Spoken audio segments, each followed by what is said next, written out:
Tu faisais pas ça? Panier, piano, panier, piano, panier, piano. Ah mais d'accord, c'est un truc, non, je connaissais pas. Panier, piano...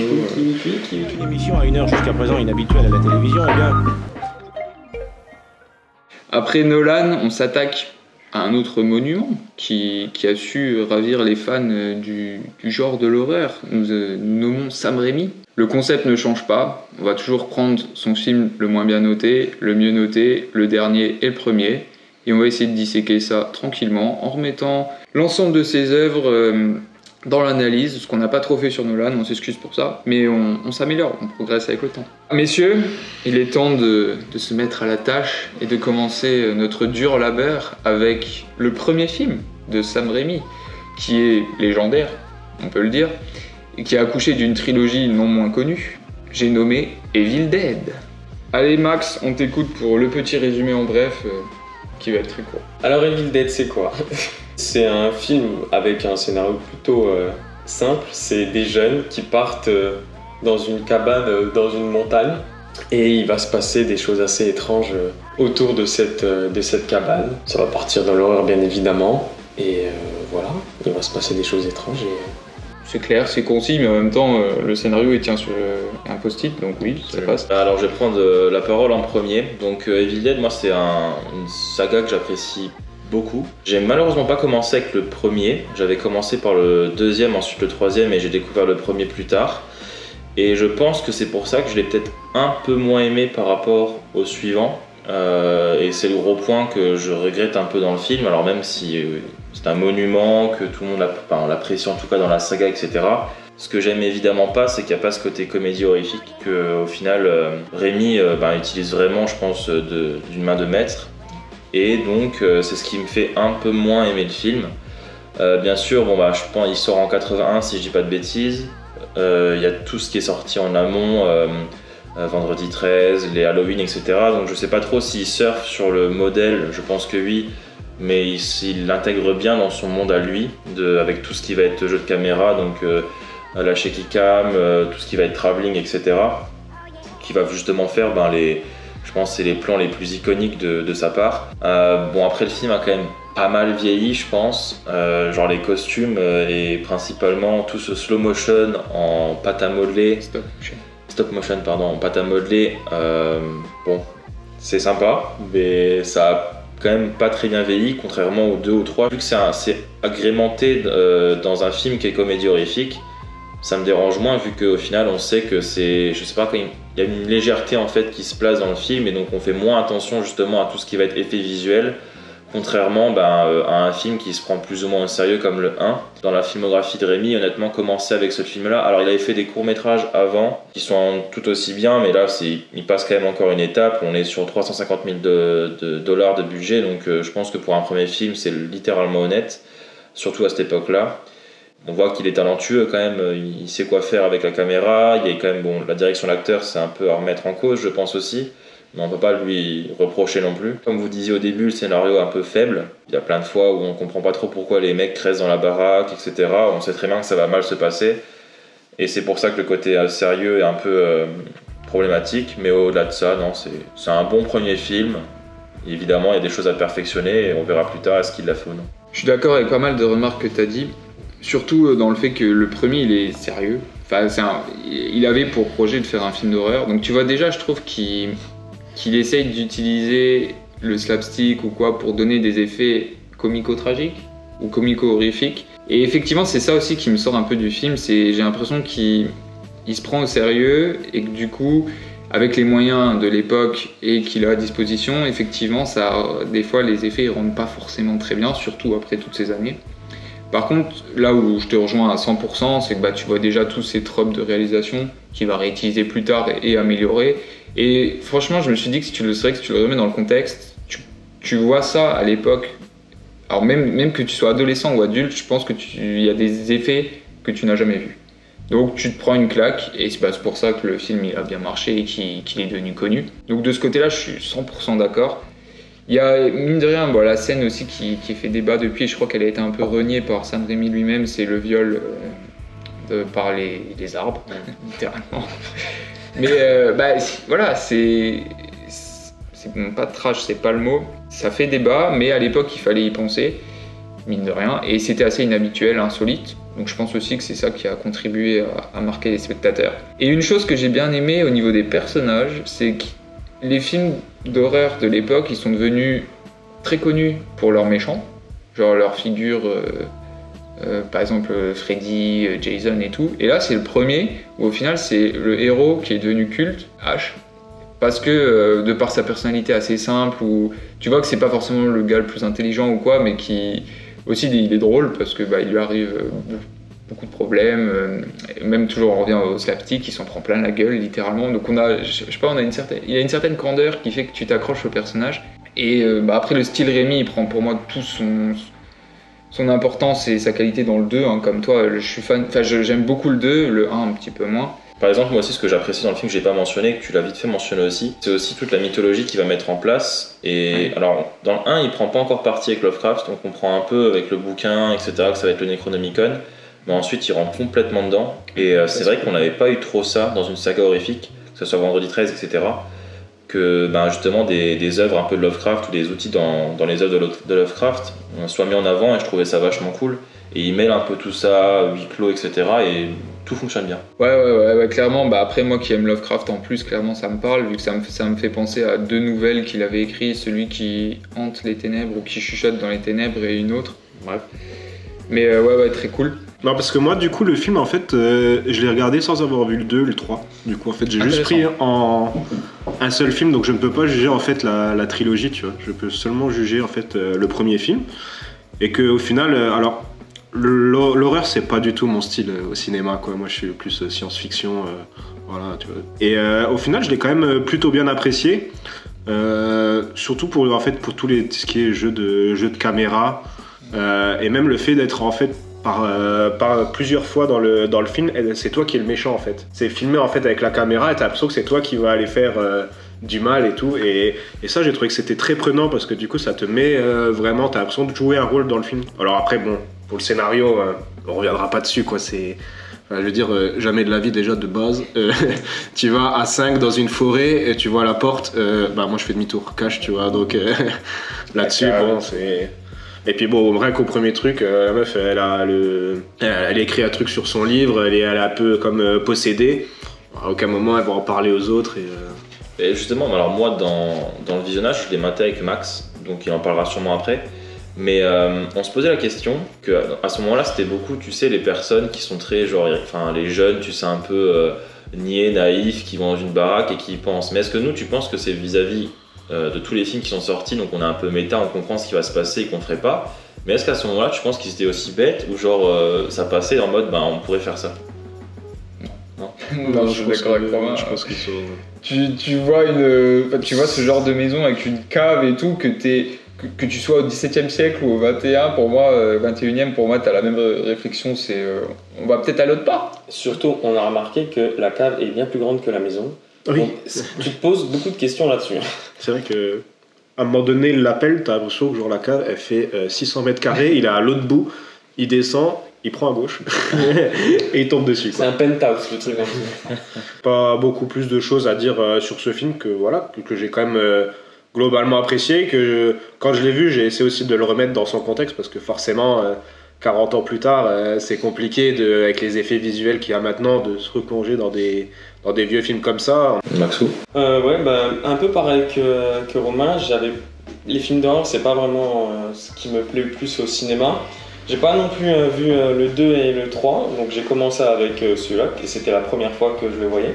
Alors j'ai bien aimé, j'ai passé un bon moment devant, mais j'ai du mal à comprendre toute la partie culte. J'ai toujours entendu que c'était une trilogie culte, mais ce premier, pour moi, on est des fois à la limite du nanar.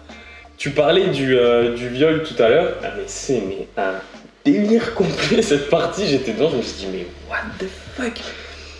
Et donc il y a vraiment cette partie où on sent qu'il y a un peu, mais je sais pas si c'est fait exprès, de l'humour, ou c'est vraiment drôle, mais en même temps t'as ce côté horreur.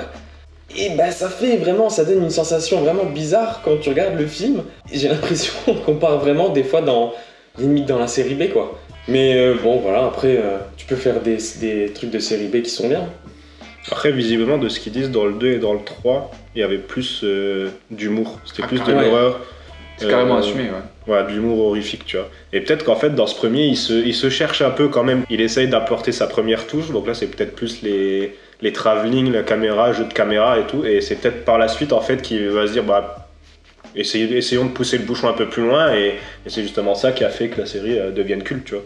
Je pense qu'en même temps, il a sûrement pas dû avoir un budget aussi conséquent dès le début, donc il essaie sûrement de surfer sur ce qui s'est fait de mieux en termes d'horreur, tu vois, et prendre parti dans son humour à lui. Peut-être qu'il se dit, ou en tout cas, je sais pas si les producteurs lui ont pas dit, d'essayer un peu de faire un truc peut-être plus lisse pour pas être trop clivant à la sortie et justement surfer sur ce qui a fonctionné avant, quoi. Et surtout, en fait, il le dit lui-même, je pense qu'il peut pas s'en empêcher. Genre, je pense qu'il voulait faire un film d'horreur, et pour les raisons que t'as dit. Mais que lui, ce qu'il préfère au cinéma, c'est la comédie. Et du coup, je pense que quoi qu'il fasse, il doit en mettre parce que c'est lui en fait. Il ne peut pas se renier sur ce point. C'est vrai qu'après, dans tout le reste de ses films, il y a toujours une part. On parlera après un peu plus de Jusqu'en Enfer, mais il y a aussi des moments où j'ai trouvé ça drôle, littéralement drôle. Mais c'est beaucoup mieux maîtrisé parce qu'après, il a l'expérience. Il fait pas de comédie pure. Pour le coup, dans sa filmographie. Enfin, il en a pas. Enfin, il aime bien rajouter de la comédie dans ses films, mais il en fera jamais son maître mot dans le film, en fait. Oui, c'est vrai. Mais après, je trouve que en fait, il a créé un genre pour moi. Genre, sans lui, je pense pas que les scary movies et tout, ça existe. Parce que, pour moi, l'origine de ça, c'est Evil Dead 2, quoi, littéralement. Evil Dead 2 reprend des autres films et s'en amuse ou pas du tout? Non, pas du tout. Mais en fait, dans la façon de jouer avec l'horreur... Oui, encore que ça se discute. Dans la façon de jouer avec l'horreur et de la rendre drôle. Okay. Au final, il prend le premier et il le retransmet en fait dans une comédie horrifique. Donc, il prend pas d'autres films, mais il prend le sien, tu vois, qui est déjà un film terminé, et il le retransforme pour être drôle. Le curseur sur l'humour. C'est pour ça, au final, ce premier m'a quand même motivé à regarder les deux autres, donc c'est que c'est plutôt une bonne chose. Après, je sais qu'il y a eu un remake ou un reboot d'ailleurs, mais je sais pas si vous l'avez vu et s'il est bien ou non. Le H vs Evil Dead. Non, ça c'est une série. Ils ont refait un autre premier Evil Dead. Visiblement, il y en a qui les réhabilitent de plus en plus en ce moment. Moi, je suis pas un grand fan.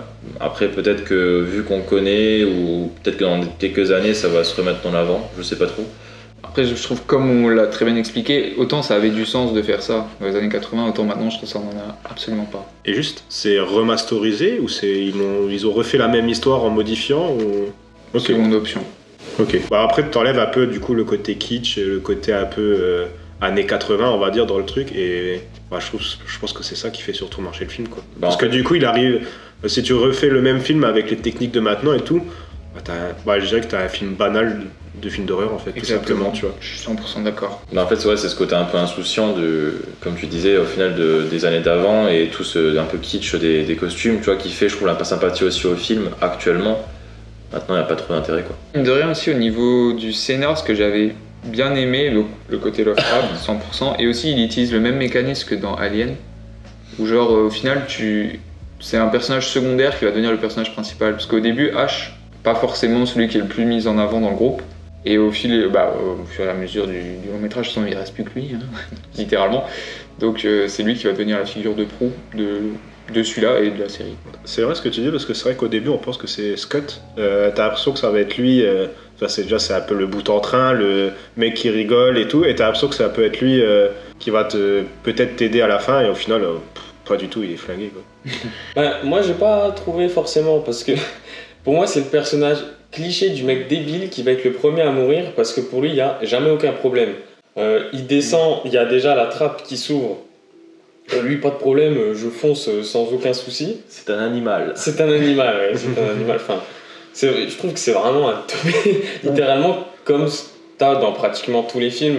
C'est ça, c'est vraiment un scénario générique de A à Z. T'as tous les clichés avec vraiment la cabane cachée, impossible de partir. Il y a toujours, dans une grande majorité de films d'horreur, tu prends ce schéma-là.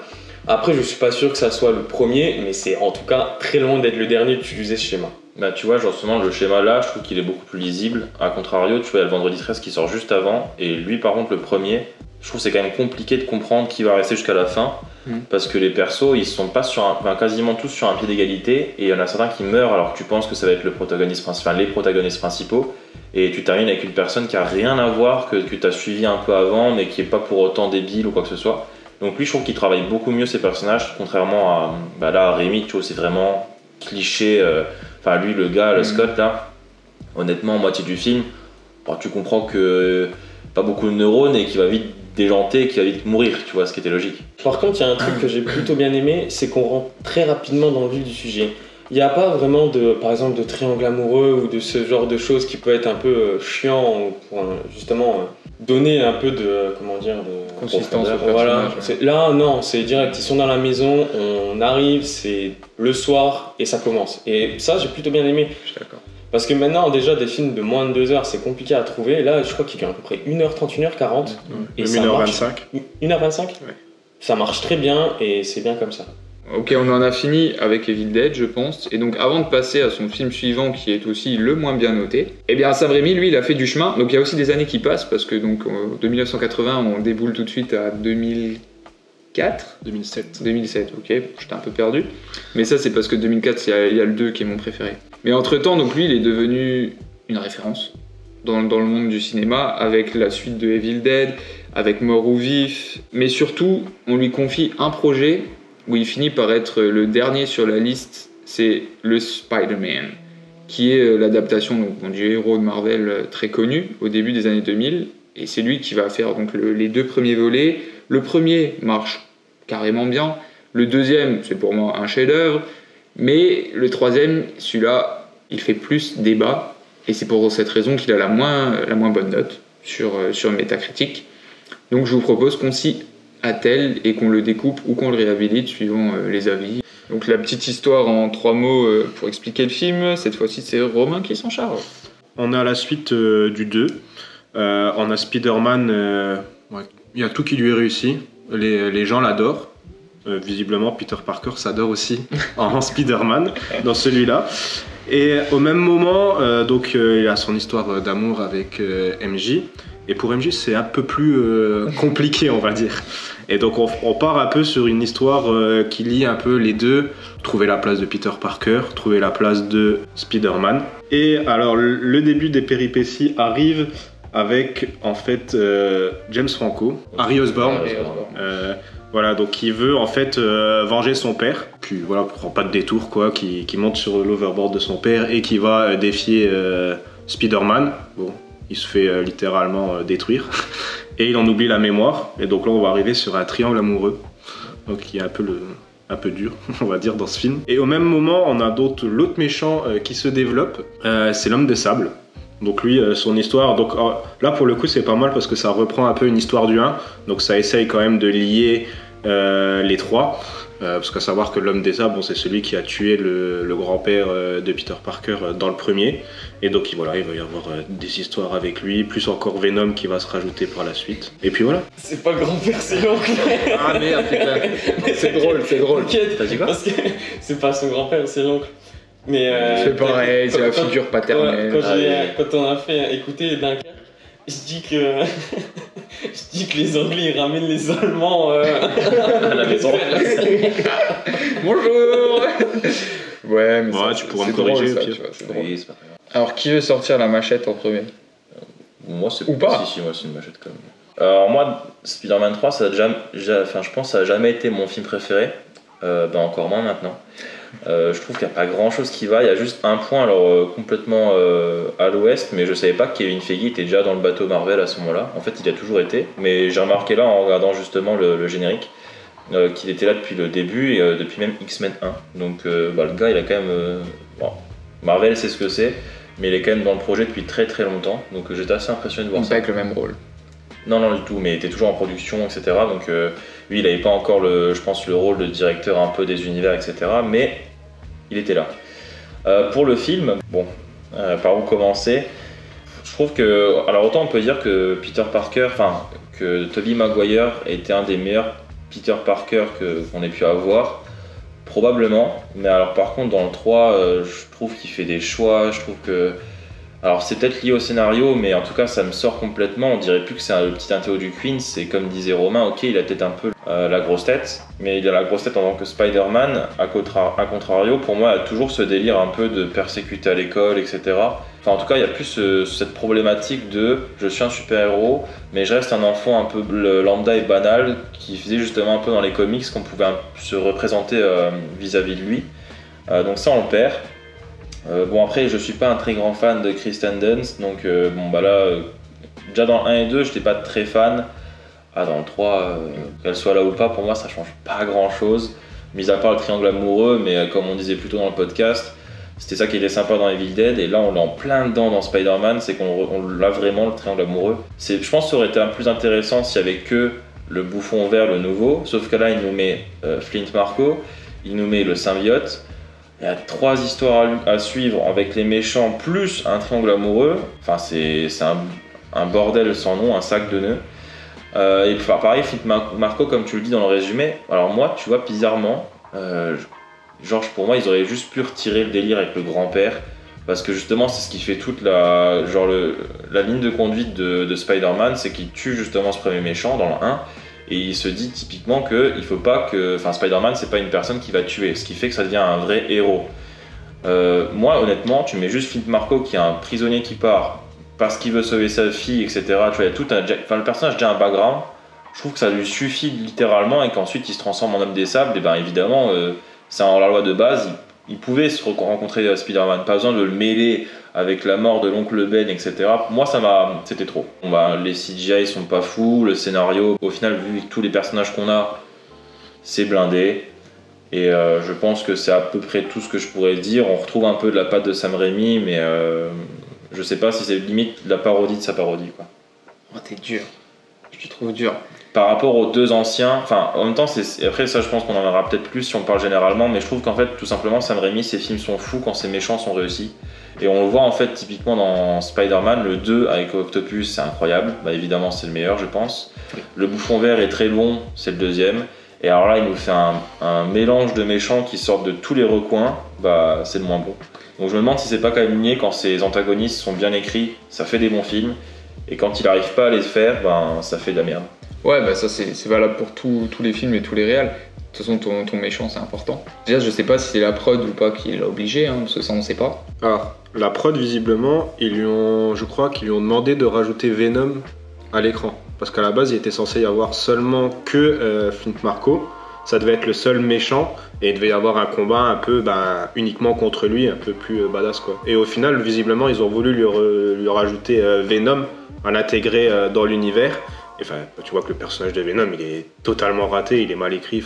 Ça, je suis d'accord avec toi. Après, a eu aussi, tu vois, d'adapter aussi son scénario, parce que je crois qu'il est son frère, d'adapter justement tout ça et pas en mettre autant, quoi. Enfin, en tout cas, réadapter pour essayer d'un peu plus contrebalancer les histoires, etc. quoi. Peut-être qu'il aurait fallu enlever d'autres trames scénaristiques pour intégrer mieux Venom, quoi. Possible, ouais. Ah, mais clairement, de toute façon, t'as raison, il y a trop de choses dans ce film, c'est clair et net. Après, moi voilà, déjà le premier mot que j'ai envie de dire, c'est quand tu passes de ça au film Marvel actuel, mais même Spider-Man 3, il les explose en termes d'action pour moi.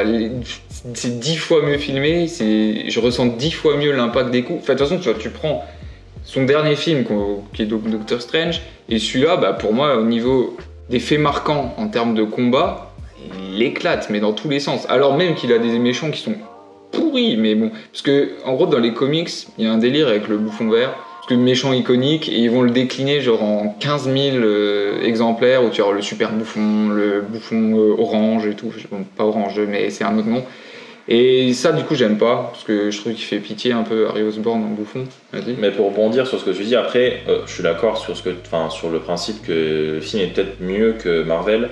Après il faut voir aussi la réglementation qui est faite, tu vois, parce que comme tu le dis, Spider-Man et Doctor Strange, ça n'a rien à voir, pourtant c'est le même réal. Donc je pense qu'il y a quand même aussi... il y a un cas où il est libre et l'autre pas. Une perte de liberté comme tu dis, donc je sais pas si on peut vraiment comparer au final, parce que si t'as les prods qui te tirent, en gros tu fais pas ce que tu veux sur ton film et c'est la production qui t'explique ce qu'il faut qu'il se passe, c'est quand même beaucoup plus compliqué. Peut-être qu'il y a des gars qui ont fait des films, alors j'en doute peut-être, mais en tout cas peut-être qu'ils ont fait des films incroyables, tu vois, qui auraient pu faire des films vraiment bien, et qui au final réalisent des films Marvel qu'on a catégorisés comme des Yes Man, Alors que peut-être que les gars, ils sont quand même très bons, ils auraient pu faire des dingueries, quoi. Ah mais tout à fait d'accord, mais du coup là moi ce que je critique c'est pas le réal, c'est la prod. C'est pour ça que je déteste Marvel en fait. Enfin je les déteste pas mais que je les aime pas beaucoup. Parce qu'en fait ils aseptissent tout et le cahier des charges il fait que tu n'as aucune manière de t'exprimer et que du coup forcément tu vas faire les mêmes films en fait. Ah ouais, totalement. Ça c'est triste. Après pour te rejoindre, franchement moi je trouve la première heure du film elle se tient. Et le moment qui détruit tout, en fait ils ont détruit le personnage, je comprends pas, c'est la danse, et ça je sais pas ce que ça fout là, ça je comprends pas. Enfin autant ok qu'ils deviennent plus froids, plus cyniques, c'est une bonne idée, franchement c'est même une bonne idée.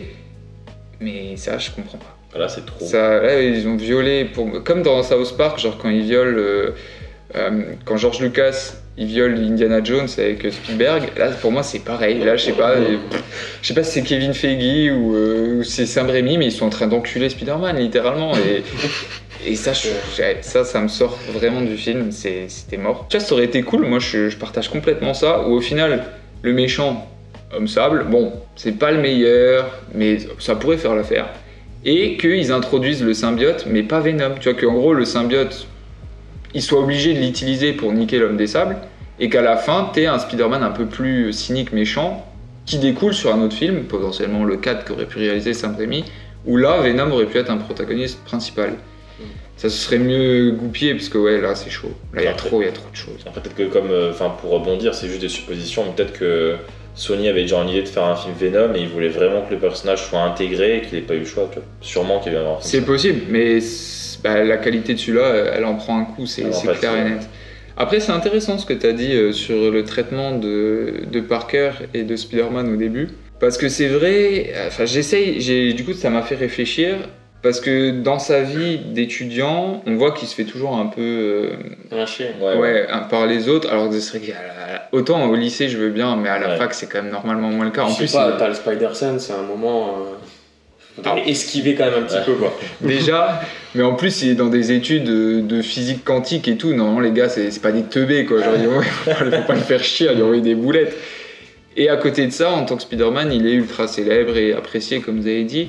Comme tu l'expliques, quand il se prend par exemple les boulettes, il est pas en train de subir. Par exemple, il est en mode trop bien, je suis en cours, il se passe quelque chose, il regarde ses potes. Enfin, je trouve que faut pas que ça soit du harcèlement, c'est pas ce que je suis en train de dire. Mais c'est un peu ça au final le principe de Spider-Man, tu vois, c'est que c'est le gamin un peu harcelé qui au final est Spider-Man quoi. Et je trouve donc que toi, c'est pas assez pour toi. Alors c'est un peu délicat de dire ça, mais je veux harceler pas les gens, hein, mais. C'est pas que c'est pas assez, mais en gros, tu vois, je retrouve pas mon Spider-Man du 1 ou du 2. Enfin, typiquement, dans le 2, tu vois, il va voir le professeur Octopus parce que c'est un génie qui pourrait l'aider dans ses travaux, etc. Dans le 3, je retrouve pas trop ça, tu vois. Dans le 1, par exemple, c'est con, hein, mais après, tu vois qu'il livre ses petites pizzas, qu'il fait ça. Et là, à part juste la photo où il se bat avec le mec de Stacy, bon, y a pas grand chose de plus. Ouais, mais comme Romain l'a dit, c'est dans l'évolution du personnage, ça peut faire sens. Parce que là, il est devenu adulte. Là, c'est qu'un parti. Il a pris la grosse tête. Après, il est devenu adulte, bon, il est qu'à la fac, tu vois, genre, ça reste pas aussi quand même Si tu fais un doctorat, tu peux y être jusqu'à 27 ans à la fac. Ok, mais enfin, moi j'ai 26 ans et je suis pas un adulte, tu vois, genre, on va pas se mentir. Après, le seul truc, ok, qu'il ne se fasse plus harceler, mais pas qu'il le prenne en souriant, tu vois, genre, plutôt qu'il montre juste qu'il a, au bout de 3 films, ça y est, le fait d'être Spider-Man lui a donné de l'assurance dans la vraie vie, tu vois. En fait, ça aurait été plus intéressant de le montrer comme ça plutôt que de le montrer sous genre une forme, voilà, on me lance des boulettes, voilà, c'est la vraie vie, je vais sourire. Puis c'est ça, en fait, le problème que j'ai, c'est qu'on voit pas en fait la prise de maturité. En fait, là, il est plus débile c'est que plus, mature. On se dissocie de la réalité, quoi. C'est voilà. Je me fais jeter des trucs, voilà, c'est comme ça depuis le collège, ça continuera. Et de toute façon, j'ai mon costume de Spider-Man pour être bien, donc. Pour résumer, première heure sympathique, et après, on part dans les tréfonds, malheureusement. Et puis le scénar, il y a un point aussi qui m'a vraiment marqué, c'est le majordome des Osborn. C'est genre, il dit rien à Harry jusqu'à la fin. Oh, au final, votre papa... voilà, je l'ai pensé, ça avait sûr, et j'ai vu qu'il s'est tué lui-même. Ça aurait pu être bien de le dire avant, peut-être. Mais bon, bref, je vais vous laisser donner votre avis. Dans mon cas, j'avais vraiment pas aimé la première fois que je l'avais vu par rapport à justement Spider-Man 2, qui est aussi pour moi le meilleur de cette trilogie. De tous les Spider-Man. De Spider-Man, ouais. Alors si on rajoute Into the Spider-Verse, je ne suis pas sûr. Okay, mais après, Je le réévalue un petit peu parce qu'il y a des choses que j'ai quand même bien aimées. Autant la partie Peter Parker, Venom, c'est le malaise tout le temps. Il y a quand même 10 minutes de film que j'ai passé en x10 parce que c'est terriblement le malaise. Donc ça, je pouvais pas du tout. Par contre, il y a la partie où il est en Spider-Man, Venom, la version noire. Je la trouve vraiment intéressante parce que c'est le seul moment du film où c'est un peu filmé justement comme un film d'horreur.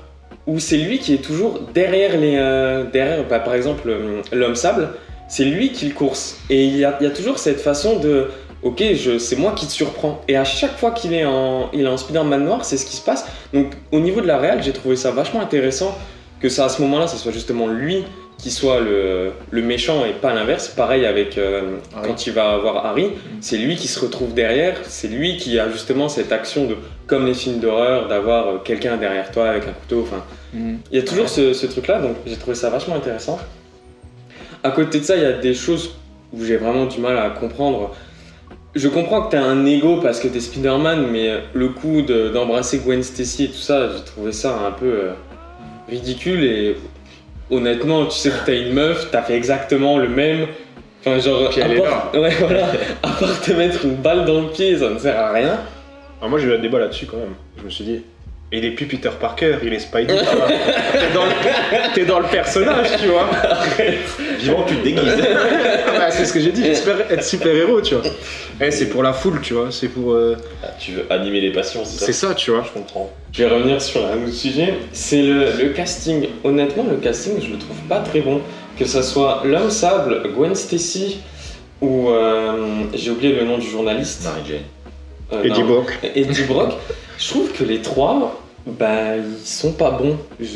Ça marche pas. Même l'homme sable, je trouve. Ouais, je je trouve que ça matche pas. Ok. Même après, au niveau de leur écriture, enfin, Gwen Stacy, alors qu'elle est pratiquement aussi intelligente que, voire même autant intelligente que Peter Parker, pratiquement tout le film, j'ai l'impression que c'est une teubée. Alors que. C'est une femme. Alors que. Et voilà. Ça c'est à côté. Non mais même quand, en vrai t'as raison, quand elle prend ses, moi j'étais en mode, je me rappelais plus de cette scène quand elle prend les photos dans le building, tu sais, après il y a le truc qui tombe, qui écrase, mais qu'est-ce qu'elle fait sur une imprimante, des photos comme ça, photocopieuse. parce que en plus elle est pas en manque d'argent, tu vois, son père est commissaire, je sais plus, je crois qu'il est commissaire, enfin très haut gradé dans la police, elle est pas en manque d'argent, tu vois, elle a pas besoin de faire ça. Du coup il y a vraiment ça qui m'a gêné. En plus la scène là, genre, t'as le sol qui s'effondre, ils sont 5 à tomber là où est fait le shooting photo. Bon, il n'y a que elle qui essaye à peu près de se retenir, les autres perdus dans le néant. Bye bye. Voilà, vous étiez là pour le scénario, mais bon bah. Salut. Pas assez quoi. Bon.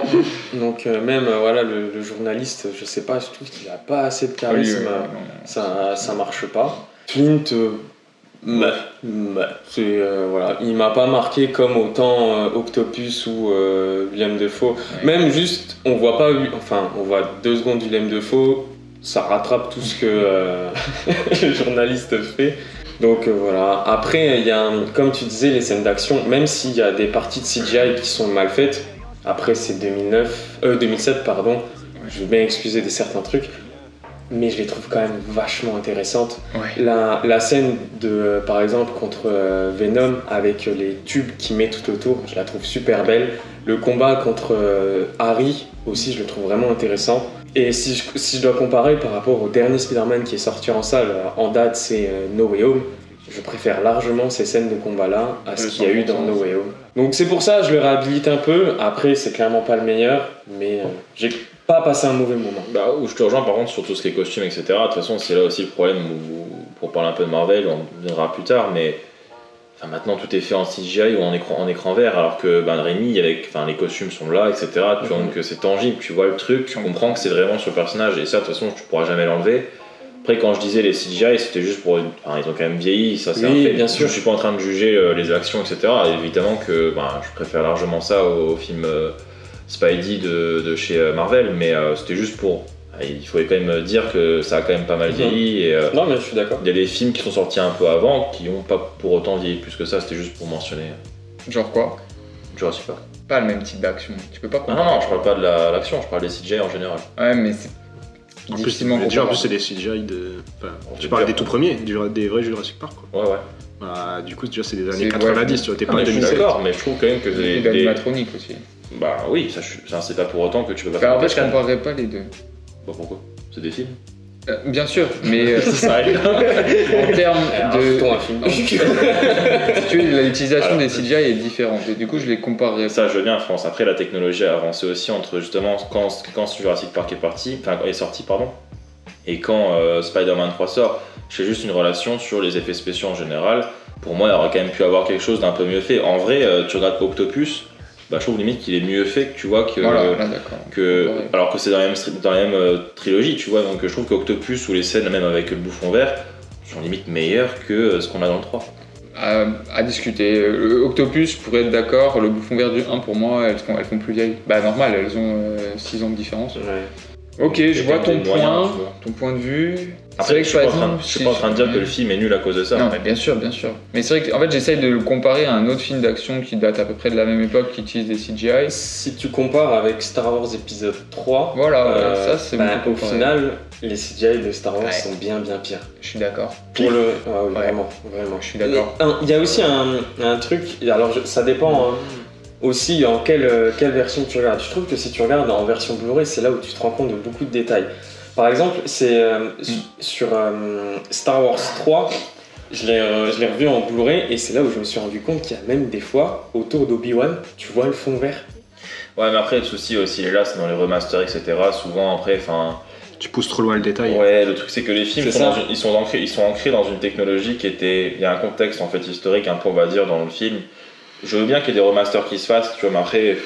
Genre après, on va dans la perversion avec le fait qu'on va changer, tu vois, par exemple, la marionnette de Yoda parce que ça passe Oui. pas assez bien, etc. Là, c'est vraiment. Des fois, je pense qu'il faut juste s'arrêter, il faut comprendre que le film est dans un contexte et on l'accepte comme il est, quoi. Mais après, pour Star Wars 3, il n'y a pas eu de changement comme la marionnette et tout ça. Hein. Ça, il n'y a pas eu. Mais c'était pour essayer de mettre un peu. Oui, C'est je vois ce que tu veux 2005, dire. 2007. Je sais pas trop quel exemple Mais après, on pourrait prendre c'est pour encore. ça que pour moi, tu vois, ça suffit juste de différencier le 2 et le 3. Je trouve que le 2 est mieux fait que, tu vois, que le 3. Oui. Mais pourtant, c'est la suite. Faudrait Mais que je ouais. re-regarde le 2, mais. Mais le 3 reste pour moi, franchement, c'est plutôt le duo du panier, quoi, en termes d'effets spéciaux. Après, oui, comme je dis, c'est juste que ça m'a marqué par rapport au. À l'époque actuelle. Voilà, c'est ça. D'accord. Après, ouais, bon, le overboard aussi, je le trouve nul à chier, par contre. Après, De j'aime. Harry. Ouais. Non, ça va, bon. Ça m'a pas marqué. Ouais. En fait, moi j'ai un petit attachement pour du coup les comics des années 60, donc forcément, enfin, le planaire du 1 il respecte vraiment l'esprit, et ça, non. C'était pour donner un côté plus jeune. Oui, mais c'est exactement ça. Ouais. Sa lame aussi, son épée, là, ça aussi c'était un grand nom. Mais bon, pareil, je comprends. Après, aussi une prise, je pense qu'il essaie peut-être aussi un peu de réinventer le truc ou essayer de. Pas totalement copier le père. Ouais, c'est ça, peut-être essayer de donner un peu une Oui, c'est personnalité ça. au personnage, quoi. Bon, je sais pas si c'est réussi, mais. En tout cas, vraiment cool ton explication sur la réal qui change lorsqu'il a le costume noir, et c'est vrai que j'avais pas forcément fait aussi attention que toi, et point intéressant du film. Ouais, bah, je pense que beaucoup de choses ont déjà été dites là. C'est vrai que moi, le triangle amoureux, quel que soit le film, j'y arrive pas. Là, ça aurait pu être intéressant avec juste elle, Spider-Man et Peter Parker, tu vois. Vraiment avec le héros, tu vois. Ça aurait déjà été un triangle. Ça aurait été déjà un triangle, mais un triangle un peu plus particulier et avec, tu vois, genre un peu plus de. Tu vois, il faut aller un peu plus en profondeur et tout, voir les choses, tu vois. Alors que là, tu rajoutes encore une personne, donc on est même plus sur un triangle, mais sur un quatuor, quoi. Et puis bon, ça va. Elle change assez rapidement d'idée, quoi.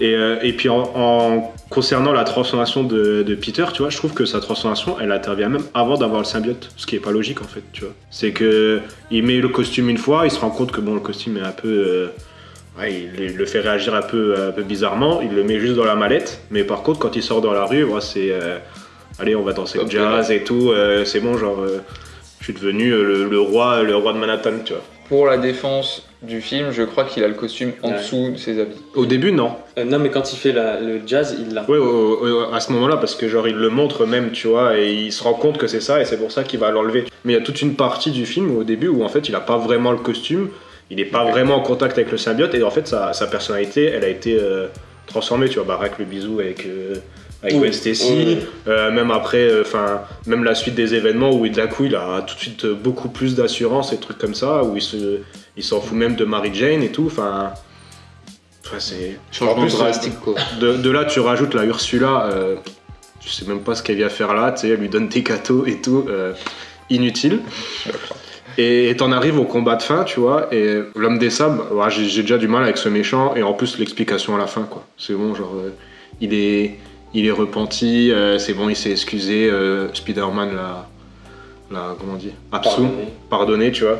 Et enfin voilà, bon bah je te laisse vaquer, et enfin, au final, ben c'est même pas vraiment un méchant, quoi. Et l'autre méchant, en fait, il est monté un peu de bric et de broc, tu vois. Elle est belle. J'aime bien. Et au final, il t'apporte rien, quoi. Et je trouve même que même Spider-Man n'est pas vraiment le héros à la fin, tu vois. Moi, c'est plus le bouffon vert qui est le héros, parce que c'est lui qui se sacrifie, tu vois, qui a la notion de sacrifice, tu vois.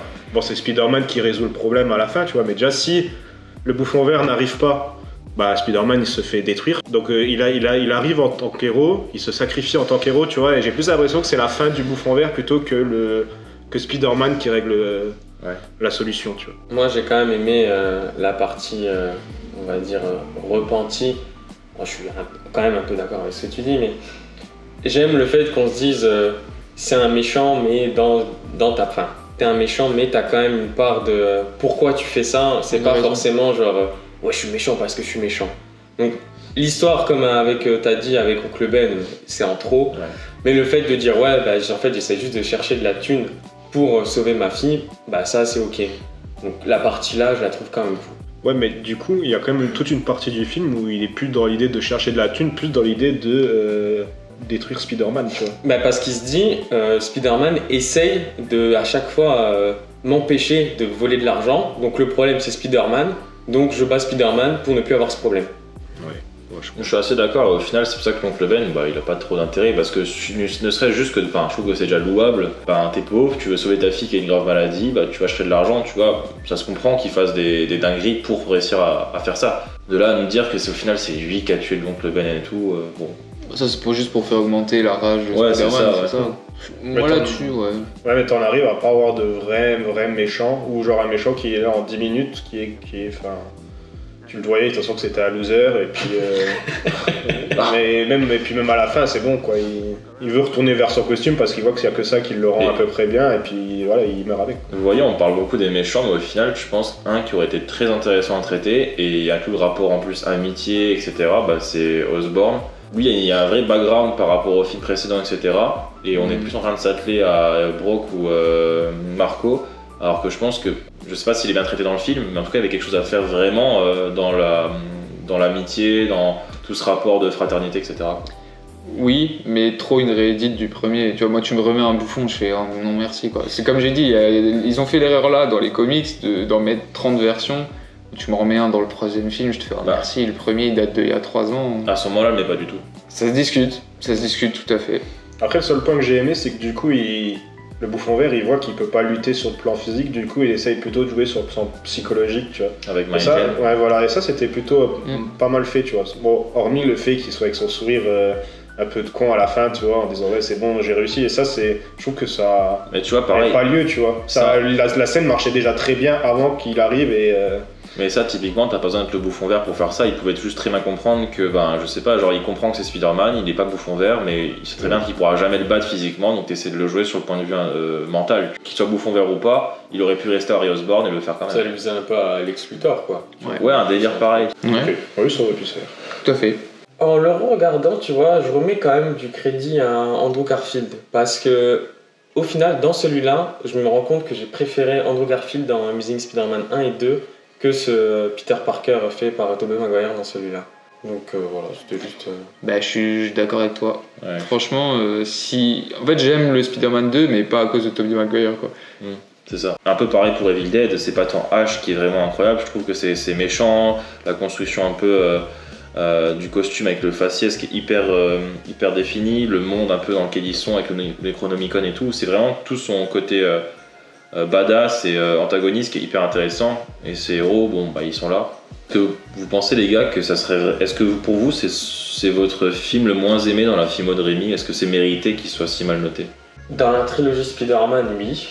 Après, j'ai pas non plus vu tous les films de Raimi, donc c'est assez compliqué de... dans ceux que t'as vu en tout cas. Mais dans ceux que j'ai vus, ouais, je pense que ouais, quand même. Moi, vu que je vais faire exploser OC4 Doctor Strange, non.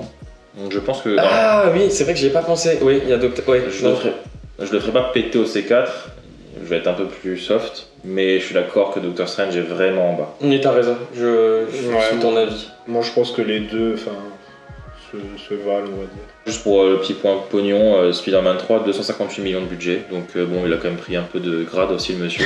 Bon, on va voir plus tard que ça va un peu descendre. Tout à fait, parce que je pense que Sam Raimi, il a eu exactement la même réflexion que nous. Il s'est dit, mais qu'est-ce que je branle encore avec ces fils de pute de producteurs qui me demandent de faire des trucs que j'ai pas du tout envie de faire et qui va revenir un petit peu aux origines avec Jusqu'en Enfer, qui n'a pas le budget de Spider-Man 3, mais qui est pas moins intéressant. Et on revient à sa marque de fabrique, c'est-à-dire l'horreur comique. Et qui est donc son meilleur film. Tout à fait, qui a la meilleure note sur Metacritic, ce qui est aussi peut être sujet à débat, mais je vous propose qu'on résume d'abord brièvement l'intrigue et qu'on en discute ensuite. Alors, qui veut se charger du résumé de Jusqu'en Enfer? C'est une jeune demoiselle qui donc travaille visiblement dans le milieu bancaire et qui reçoit une dame spéciale. Elle va lui refuser donc son crédit, si je dis pas de bêtises, ou son emprunt, je sais plus trop. Elle a en fait de décaler ses emprunts, voilà, parce qu'elle en a déjà eu 2 et que la banque ne veut plus lui prêter. Et en refusant justement cette chose qui a été dictée par son patron, elle va être littéralement poursuivie par une malédiction. Se passe ensuite des périples, on va penser que... on va d'abord penser que ça va être le diable, puis la grand-mère, etc., la vieille qui va la poursuivre, jusqu'à le dénouement final. Pour expliquer en gros la malédiction, c'est le Lamia. Alors j'ai vu que c'était tiré du Krampus. Le truc c'est qu'elle a 3 jours pour enlever la malédiction, sinon le Lamia l'amène tout simplement en enfer pour l'éternité. Qui sera illustré dans la première partie avec un Oui, gars.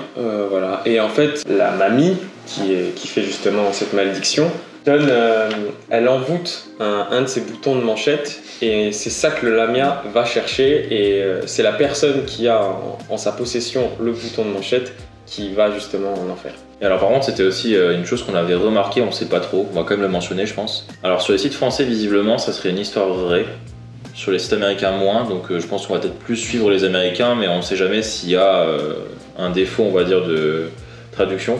Formidable. Tu sais, les histoires vraies là-dessus, moi j'ai toujours du mal, mais bon. Alors on a un sparring partner, il nous faut un boxeur maintenant pour lui mettre des patates, ou au contraire lui mettre des caresses si vous avez apprécié, qui part en premier. On peut le position. Commence pour... Ok, moi ouais, bonne découverte parce que à ma grande surprise c'était le film le mieux noté de Sam Raimi sur Metacritic. Je pensais pas que ça allait être ça, mais je l'avais pas vu, du coup tant mieux, ça m'a fait une opportunité pour découvrir un pan de plus de sa filmographie, et j'ai pas été déçu, parce que on retrouve tout ce qui fait pour moi le succès de Raimi avec les Evil Dead, c'est-à-dire j'ai bien rigolé sur des scènes non, franchement j'ai pas eu peur, je peux pas dire ça, mais il manie toujours autant avec brio les effets dégueulasses et le comique de situation qui fait que on s'ennuie pas, on passe un bon moment, notamment, franchement, ils s'en donnent à cœur joie avec les projections de liquide, que ce soit du vomi, du sang, et à chaque fois avec une touche qui fait que ça rend la scène drôle, par exemple quand c'est sur son boss, ou qu'elle se fait, quand elle va à l'enterrement de la grand-mère et que le cadavre lui tombe dessus, c'est toujours des trucs, tu te dis, mais comment il a pensé à ça, et toujours appréciable. La scène que j'ai aussi beaucoup aimé, c'est dans le parking où là elle vient, la grand-mère, elle vient en mode protagoniste et elle essaye d'agresser littéralement la jeune femme et c'est extrêmement bien filmé, c'est presque une scène d'action. C'est littéralement c'est une scène d'action littéralement. Là Sam Raimi il donne, là il n'y a personne qui lui dit quoi faire et il s'en donne à cœur joie et ça fait plaisir pour nous. Par contre, voilà, un truc que j'aimerais souligner, et c'est ça qui fait que je préfère Jusqu'en Enfer à Evil Dead, c'est que là, en plus, on peut rapprocher ça d'un contexte social et politique aux États-Unis. Parce qu'au moment où il sort, c'est la crise des subprimes. Et du coup, je sais pas si c'est intentionnel ou non. Toi, Max, t'as vu que t'as écouté les commentaires de Rémi, peut-être qu'il en parle. Non, j'ai pas. Mais le fait qu'il lie le domaine bancaire où il y a eu énormément de soucis aux États-Unis avec les prêts accordés avec des gens qui n'avaient pas forcément les moyens de les rembourser, qu'il y avait les saisies de maison et tout. Du coup, voilà, c'est en sous-texte, mais c'est appréciable. Vas-y, Max, t'as un commentaire. J'ai lu que le scénario avait été écrit en 1990. Donc je sais pas si c'est un concours de circonstances ou s'il a un petit peu mélangé ça pour mettre dans les subprimes, mais en tout cas, la trame principale a été écrite quand même dans les années 90. Voilà, sinon, que dire d'autre? Le moment avec le chat aussi, ça m'a fait délire. Au niveau des... Bon, je pense qu'ils l'ont fait en effet spéciaux quand elle dégueule le chat à la fin. Ça, c'est... ouais, ça m'a fait délire. Même si c'était pas ultra bien fait, mais ça m'a fait rigoler. Moi, j'aime bien aussi... Est-ce qu'on sait l'état dans lequel ils habitent aux États-Unis? C'est à Los Angeles. C'est à Los Angeles? Ouais. C'est parce qu'il y a... Au début, tu sais, quand c'est dans l'ancien temps, oui, si, c'est à Pasadena, à Los Angeles, donc c'est dans le quartier de Los Angeles. Ok. Ben, à la limite, ça c'est peut-être un peu dommage. J'aurais bien aimé mais ça parce que j'ai un fétichisme là-dessus, qu'ils le foutent dans les bayous. Parce que tout ce qui est le délire un petit peu sorcellerie, magie noire aux États-Unis, à chaque fois je mets ça dans le sud, au bayou. Mais bon, ça c'est pas un défaut du film. Moi, j'ai moyennement aimé. Je suis d'accord avec toi qu'il y a certaines scènes que je trouve vraiment drôles. Le combat contre la mamie dans le parking, c'était vraiment incroyable. Je trouve que c'est vraiment une des meilleures scènes du film. Après, il y a des choses qui pêchent, genre le scénario est hyper prévisible. Et ça m'a quand même un peu dérangé. On part dans l'horreur comédie, mais la partie un peu peur, je trouve qu'elle marche pas. Et il abuse de screamers. Il y a beaucoup trop de screamers. J'ai l'impression tous les 5 minutes il y en avait un. Et je trouvais que c'était vraiment trop appuyé dessus et ça m'a un peu dérangé. Après, petit point, je sais pas vous dans quelle version vous l'avez vu, mais il y avait une différence de son qui des fois était abusée. J'ai pas eu absolument pareil. Le mixage sonore était trop compliqué. Donc c'était assez... J'étais tout le temps avec les télécommandes en train de diminuer et augmenter, donc c'était un petit peu embêtant. Dis-toi que moi je l'ai avec le casque. Ah ouais, et donc en gros au début tout se passe bien et ben après j'ai perdu l'audition. Donc tu remets plus fort, donc c'est encore pire. Ouais, c'est ça. Il y a ça qui me gêne un peu. L'actrice principale, je l'aime bien. Par contre son copain, Inutile. Voilà, il est inutile. Il est là, il est pas là à part pour donner 10 000 $, il sert à rien. Si, pour voir sa famille. Bon, il a un peu le rôle de celui en gros qui croit pas trop à ça. Ouais, pas qu'il le fait par amour. C'est ça. Donc c'est un peu gnangnan, un peu rien à battre. La scène dans le cimetière, j'ai beaucoup aimé. Et justement, là on revient un peu au point qui me gêne, c'est que l'enveloppe, pour expliquer un peu, il y a 2 enveloppes. Il y a une enveloppe avec la pièce qu'elle donne pour son copain, et l'enveloppe où il y a justement le bouton de manchette. Et à un moment, elle fait tomber dans la voiture un tas d'affaires et elle se trompe d'enveloppe. Enfin, c'est des trop grosses ficelles et ça, c'est des trucs un peu qui me sortent des fois du film. Mais voilà, j'ai pas passé un mauvais moment, mais moi je le mettrais pas en tout cas dans le meilleur film de Sam Raimi. Pour le coup, j'ai préféré Evil Dead avec ce côté nanar que j'ai plus apprécié que... Ouais, écoute, moi ça va, j'ai quand même plutôt bien apprécié le film, parce que en plus je l'ai regardé du coup avant Evil Dead, donc j'avais encore moins de connaissances, on va dire, en matière horrifique, tu vois. C'est vrai que les screamers, bon, il y en a un peu beaucoup. Au début ça marche, et puis au bout d'un moment tu te dis, ah bah, encore un. À call suivant, tu vois. Et bon, à la limite ça va, moi j'ai quand même... généralement quand il y a de la tension comme ça dans les films, moi ça me rend quand même assez tendu, donc j'en ai retrouvé dans ce film là, donc bon, tu vois, j'ai quand même senti un peu le côté horrifique, tu vois. Après bon, oui, c'est vrai que bon, les acteurs secondaires sont pas... sont un peu caricaturales, quoi. Tu vois, même le chinois dans la banque, bon, lui aussi il sert pas à grand chose, quoi. Voilà, il est juste là à la fin pour au final le donner, et puis au final non, donc au final il sert vraiment à rien. Et puis non, sinon pas grand chose de plus à ajouter par rapport à vous, quoi. Mais alors je suis d'accord sur le fait qu'il y ait beaucoup de jumpscares, qui est pas trop ce côté parti pris qu'il y a dans Evil Dead avec tous les costumes, etc. Et je pense que c'est pour ça aussi que le film il fonctionne si bien et qu'il est si bien noté. C'est qu'en gros il n'y a pas tout ce délire un peu jouissif que met Raimi dans ses films, mais c'est un film d'horreur qu'on pourrait voir de tous les jours, sauf qu'il rajoute sa comédie qu'il apprécie aussi bien et qu'il gère aussi bien. Et peut-être que c'est pour ça que le film est aussi bien noté, parce qu'il happe plus de personnes qui regardent des films d'horreur et qui n'aimeraient pas peut-être le délire de Raimi dans ses costumes, tout ça. Et à contrario, je me pose la question, ok, peut-être que c'est le film le mieux noté, mais est-ce que c'est vraiment le film le plus apprécié des gens, tu vois, qui kiffent Rémi, genre qui sont vraiment fans de Sam Raimi. Et je pense qu'il est peut-être plus ouvert à tout le monde, mais peut-être plus restreint vis-à-vis des fans. Je pense que c'est plus ça. En fait, il est peut-être le mieux noté, mais sur un échantillon plus faible, on va dire, tu vois. Parce qu'il y a moins de gens qui vont se diriger vers ce genre de film, tu vois. Moi, par exemple, je le connaissais pas du tout, tu vois. Mais même pas de nom, en fait, tu vois. Alors que un Spider-Man, tu parles à quelqu'un de Spider-Man, t'as 90-95% de chances que le mec t'ait dit, ouais, bah au moins, s'il l'a pas vu, il le connaît au moins de nom, tu vois. Et c'est pour ça alors que celui-là, tu vois, on connaît quand même pas mal de films de Sam Raimi, tu vois, je pouvais même pas te le ressortir en fait. Et c'est pour ça, tu vois, que je pense que dans les gens, parce que typiquement ceux qui vont voir ça, c'est ceux, je pense, qui aiment les films d'horreur. Et alors peut-être qu'ils retrouvent quelque chose dans les films d'horreur qu'ils apprécient, genre le jumpscare, etc. Je pense qu'à ce moment-là, c'est 2009, si je dis pas de bêtises. Oui. Et bon, je sais pas trop si c'était vraiment vraiment déjà abusif sur ça, mais en tout cas peut-être que ça plaisait encore aux gens.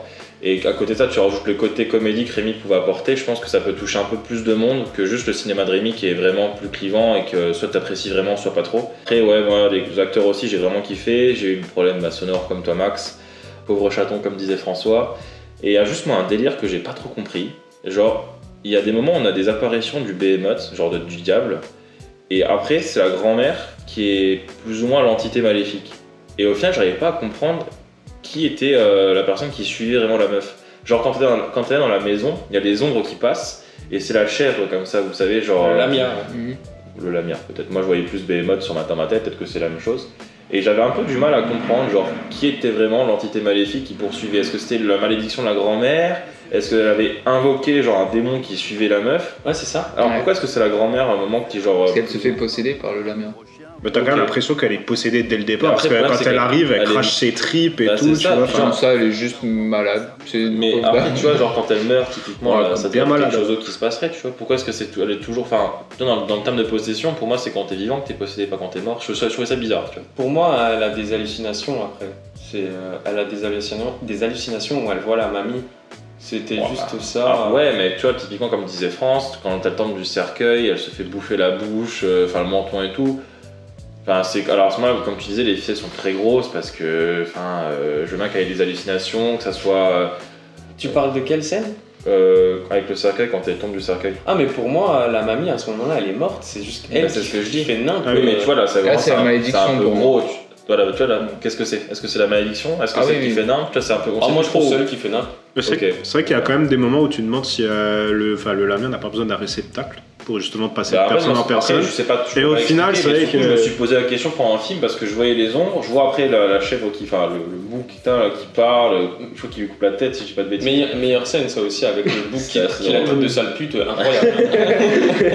Mais ouais, tu vois, c'est ma seule un peu de question. Après, de là en dire que c'est le meilleur, je pense que c'est le plus...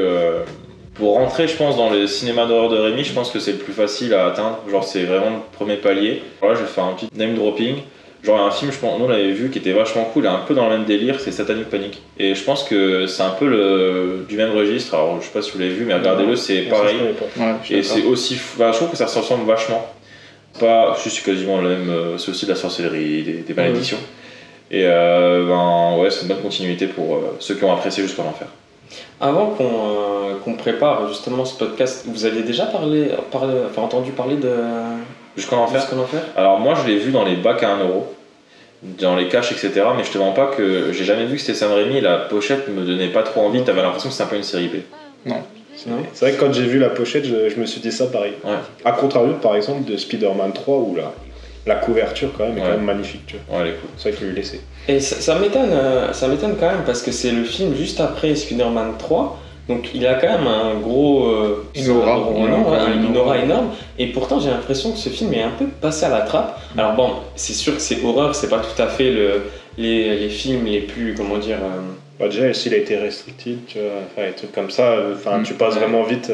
Mais tu vois, parce que par exemple, tu prends Christopher Nolan, une fois qu'il a fait The Dark Knight, le nom revient assez souvent. Ou même si tu prends... alors j'ai peur d'écorcher son nom, mais William Peele avec Get Out. Jordan Peele, pardon. C'est pareil, j'ai l'impression qu'on en entend beaucoup plus parler, alors que Rémi, avec Spider-Man, c'est quand même énorme. Et pourtant, je sais pas au box-office qu'il a fait, Mais moi, de ma culture cinématographique, il est complètement passé à côté. Je suis complètement passé à côté. Alors de ce que je vois, en gros, il sort aussi dans une année assez compliquée. Il y a Paranormal Activity qui sort, il y a Zombieland, il y a Human Centipede pour ce que c'est, mais en tout cas ça a quand même fait du bruit aussi. Donc je pense peut-être qu'il était... Alors ouais, c'est peut-être Sam Raimi, par les autres. mais peut-être qu'à côté de ça, il sortait des Spider-Man. Le 3 était un peu plus compliqué. Il repart sur un film d'horreur un peu plus généraliste. Et à côté, t'as quand même des grosses pontes qui sortent à ce moment-là. Je pense que c'est un peu éclipsé, quoi. Paranormal Activity, c'est le premier qui sort. Ouais, le premier qui sort. Il y a le Rec 2, donc au final, le Rec 1 est quand même bien fonctionné. Peut-être que les gens se sont dit go voir le Rec 2. Alors, est-ce qu'au contraire, ça aurait peut-être pu l'amener plus sur le devant de la scène, ou est-ce qu'il est sorti en même temps qu'un des films là? Après, il a pas si mal fonctionné que ça, parce que je crois qu'il a un budget de 30 millions. Et au box-office, il fait 90, tu vois. Donc, après, le problème aussi. Là, dans l'autre, il rentre quand même bien dans ses frais, tu vois. Totalement, mais je pense que c'est peut-être aussi qu'il est tombé en fait dans l'oubli, entre parenthèses, parce que justement, il essaie d'être un peu plus généraliste et il n'y a pas ce parti pris qu'il y a Evil Dead ou un truc comme ça qui est vraiment genre iconique, quoi. Activity qui a pris l'horreur d'une façon différente. Enfin, moi, c'est pas un film d'horreur. Vraiment, je peux pas le classer comme film d'horreur. Genre, il me fait vraiment délire. Genre, quand ils disent, ouais, toi, t'es une ancienne grosse. T'as fait du porc. Ouais. Ou quand t'as l'autre, ils viennent pour voir le médium, il sort sa carte, il fait Platinum. Very good. Very good. Money. Enfin, en fait, j'arrive pas à le prendre au sérieux. Moi, je délire devant, clairement, du début jusqu'à la fin. Après, quand t'es pas habitué aux films d'horreur, t'as quand même une certaine tension. Quand même, Moi, j'ai pas dû en regarder beaucoup des films d'horreur, tu vois. Ça doit se limiter aux exorcistes, les gros classiques, tu vois. Et t'as quand même une forme de tension, tu vois, où t'attends, tu vois, de voir ce qui peut se passer, tu vois. Et moi, généralement, c'est un peu ça qui me met mal dans les films, tu vois. D'ailleurs, il y a un autre truc qu'on n'a pas dit encore. En même temps, pour les Spider-Man, ça s'y prête pas, mais à chaque fois, les héros de Raimi, à la fin, ils pensent avoir gagné, mais ils sont toujours rattrapés par c'est exactement en fait quasiment la même fin d'Evil Dead et de Jusqu'en Enfer, tu vois. Je voulais en parler justement plus tard dans la généralité, mais ouais, en fait, dans tous les films d'horreur de Raimi, en tout cas comédie horrifique, le protagoniste il sort jamais la malédiction, il est toujours rattrapé par ce qui se passe. Pareil, on voit toujours Bruce Campbell.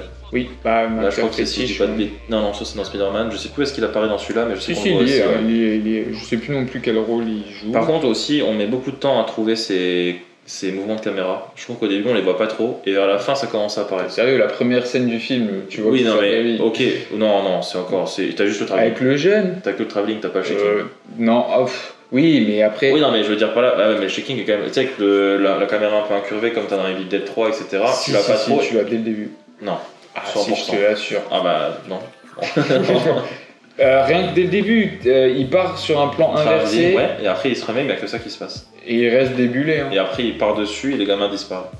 Et ou alors même quand t'as la main au début qui vient chercher le garçon et qui vient taper la caméra comme ça en frontal, c'est du pur Raimi ça aussi. Je me rappelle plus de ça. Mais pour moi ça m'a pas marqué, et c'est surtout sur la fin que genre ça virevolte de tous les côtés. La scène dans le parking et tout. Bon alors le parking c'est un huis clos.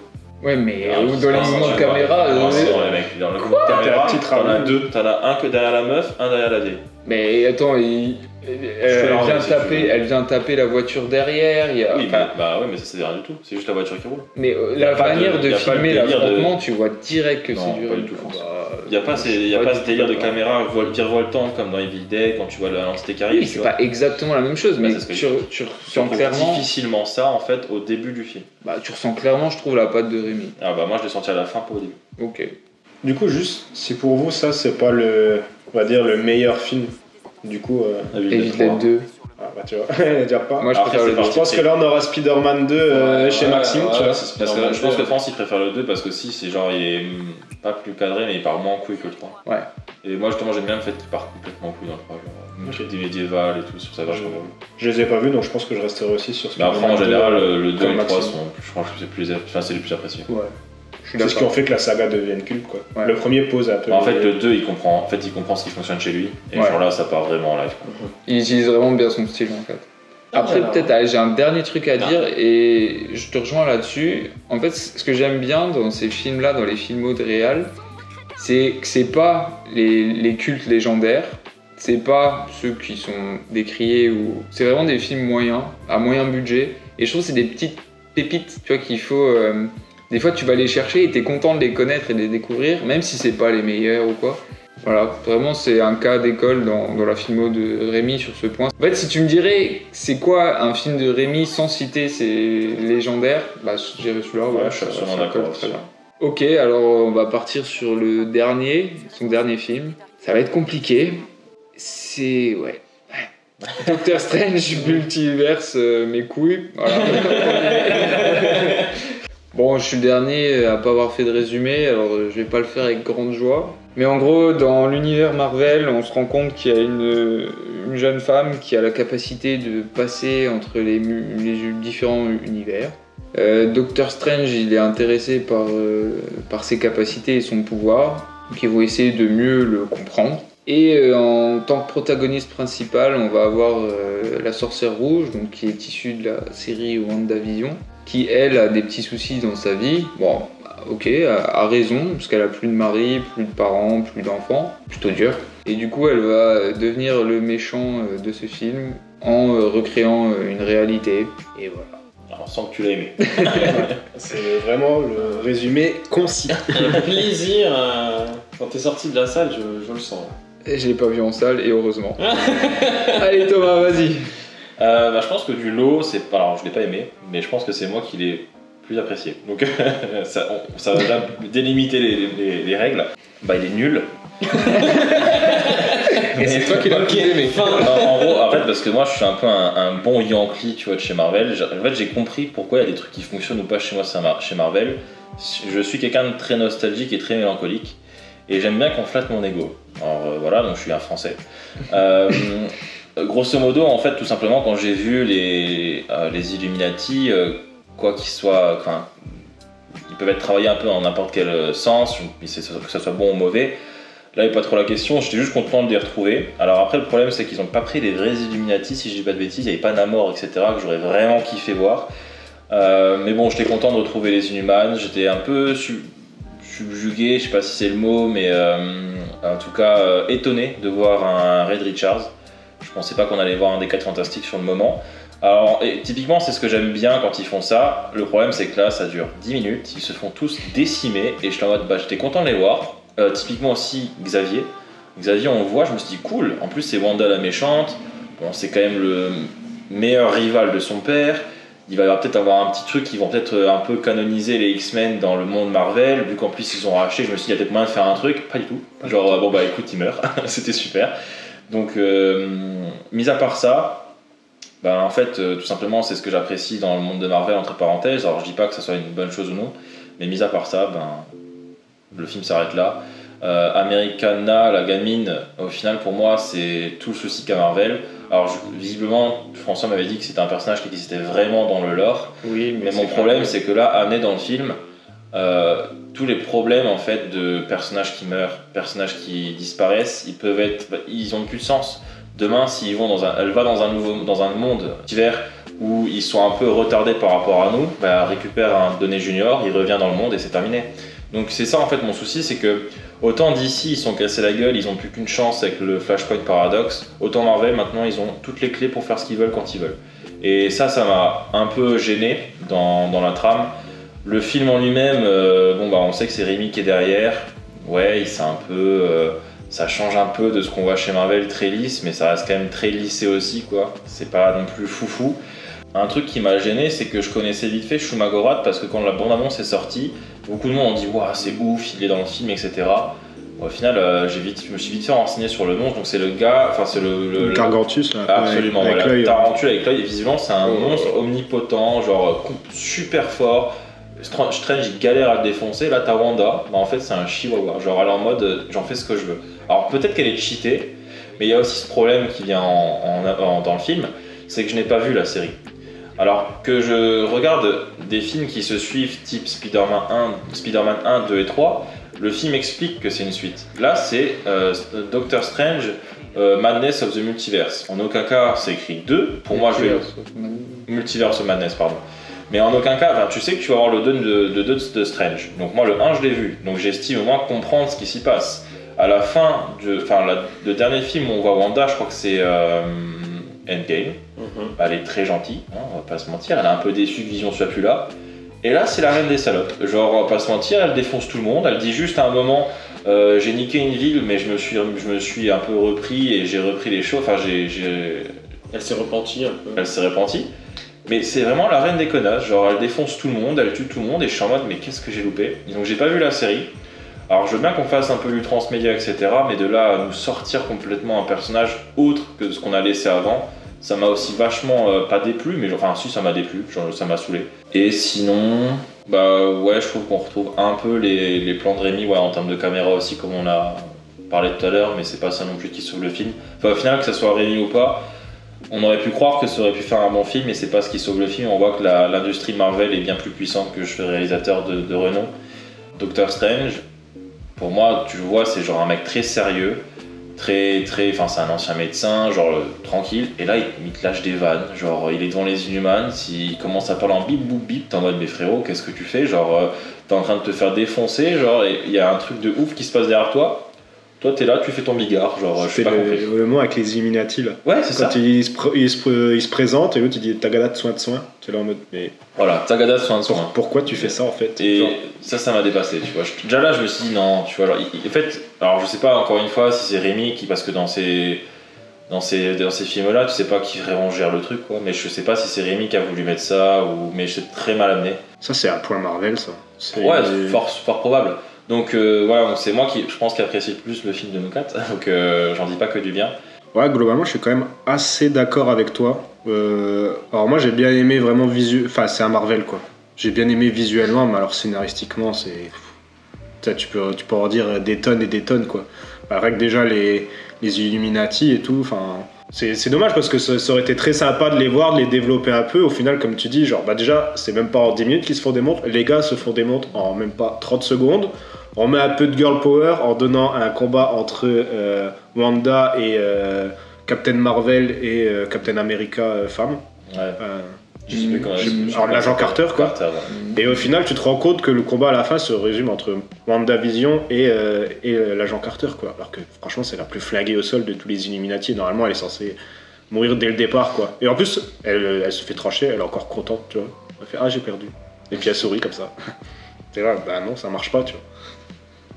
Déjà ça, après, même tu vois, comme tu dis, tu vois, genre. Enfin, maintenant, si t'es obligé de faire des devoirs pour aller voir un film, quoi. Enfin, tu t'en sors pas, quoi.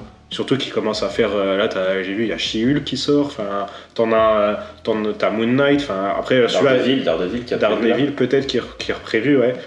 Tu te dis, là, au bout d'un moment, moi, j'ai pas envie de passer mes journées à regarder que du Marvel et à devoir tout connaître juste pour pouvoir apprécier ne serait-ce qu'un film, en fait. Moi, c'est un peu. Je vais reprendre les termes de François. C'est qu'il aime que les choses soient carrées. Si tu lui expliques qu'il y a une règle dans un film, si elle est expliquée, t'acceptes la règle. Si tu me dis que le film c'est un 2, j'accepte le fait que ça soit un 2 et que j'ai pas vu le 1. Là, en aucun cas, tu me dis qu'il faut que je regarde la série sur WandaVision. Oui. Enfin, à un moment, faut arrêter 2 secondes et un film doit suffire. Et puis en plus, du coup, la bande-annonce déjà ne t'emmène pas du tout sur ce genre de film. Tu vois. T'as plus l'impression que ça va être une rivalité entre plusieurs Strange. Bon, ça, à la limite, c'est bien. Parce que pour une fois qu'on n'a pas une bande-annonce qui nous explique tout. Ouais, d'accord, mais moi je préférais ce qu'il y avait dans la bande-annonce, tu vois. Plutôt une rivalité entre Strange, tu vois.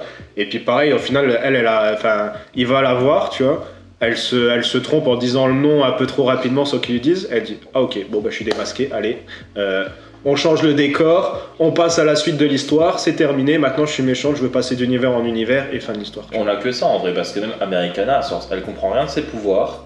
Et genre, tu peux le faire. Ouais, c'est ça, c'est le pouvoir de l'amitié, puis hop, ça se fonctionne. En fait, tout se résout, mais en moins de 2 secondes, tu vois. Genre, comme tu dis, le nom qui est lâché, ben ouais, elle lâche un nom, c'est bon, le monde se transforme, c'est la désolation, c'est fini. Et puis en fait, il passe quand même tout le film à essayer de trouver aussi un livre qui pourrait. Alors je sais plus que c'est quoi c'est l'antithèse du Darkhold, tu vois.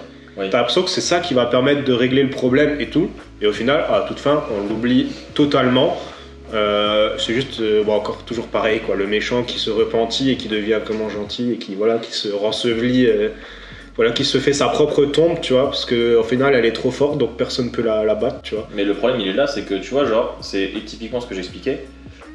Autant, tu vois, s'il n'y avait pas cet Americana, je serais touché parce que tu dis, bon, le personnage de Wanda est terminus, tu vois.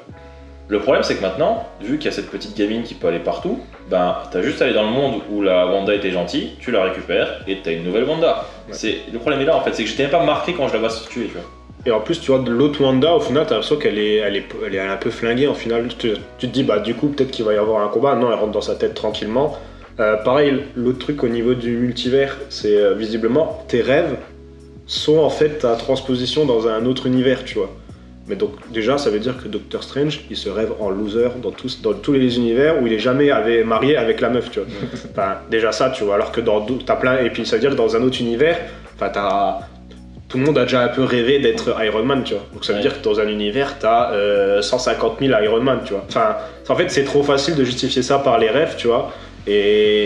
Et au final, ça marche pas parce que pour certains, t'as les rêves qui sont totalement différents. T'as même des personnages, voilà, tu vois, qui changent de sexe, voilà, tu vois. Mais par contre, le Doctor Strange reste exactement le même dans chacun des univers. Enfin, au final, t'as des modifications pour certains personnages, mais pas d'autres, tu vois. Donc au final, ça te donne un peu vraiment un espèce de mini-mélo un peu compliqué où tu sais pas trop vraiment ce qu'ils veulent faire avec le multivers, tu vois. Et enfin, ça fait déjà le deuxième film où il y a du multivers et enfin, tu vois qu'au final, ils savent pas le traiter, tu vois. Ils arrivent pas à l'amener proprement et enfin. Tu sens que plus on va avancer, plus ça va être compliqué, alambiqué et enfin, à la fin, si tu regarderas pas un film avant, enfin, tu n'auras aucune cohérence, tu comprendras rien, tu vois. Et moi, ça m'énerve. Max ? Ouais, bah, je suis pratiquement d'accord avec tout ce que vous avez dit. Juste la série WandaVision, c'est un vrai problème et j'espère qu'ils vont arrêter de faire ça parce que c'est pas possible. C'est comme si demain on te disait, ouais, bah. Tu veux voir la suite de Dune, ah ben, il faut que tu lises le livre. C'est exactement la même chose. Là, la série, c'est alors, je dirais entre 8-10 épisodes, c'est pratiquement 10 heures de contenu. Enfin, c'est énorme et c'est impossible, quoi. Déjà, en plus, c'est avec un abonnement, enfin, c'est assez compliqué de regarder la série. Donc, sur ça, je suis pas... C'est vrai qu'on parle pas d'un film à regarder. On parle vraiment d'un truc sur 10 heures. Ouais, c'est vrai que c'est très très long. Donc ça, c'est vraiment un problème. Après, bon, je vais essayer de trouver des points positifs. Vu que Wanda est déjà développée dans WandaVision, je comprends un peu ses motivations, enfin qu'elle essaie d'avoir une vie de famille et tout ça. Mais bon, malheureusement, ça rattrape pas le film, quoi. C'est le scénario, comme vous l'avez dit, Americana qui peut, grâce au pouvoir de l'amitié, en 2 secondes, elle arrive à faire un trou dans le multivers, alors qu'avant, elle était impossible pendant... Je sais pas, la gamine, elle doit avoir genre 14-15 ans. Alors, pendant 14 années, elle n'a jamais rien réussi à foutre. Et là, une fois, un bon Doctor Strange et tout va bien. C'est beaucoup trop facile, c'est chiant.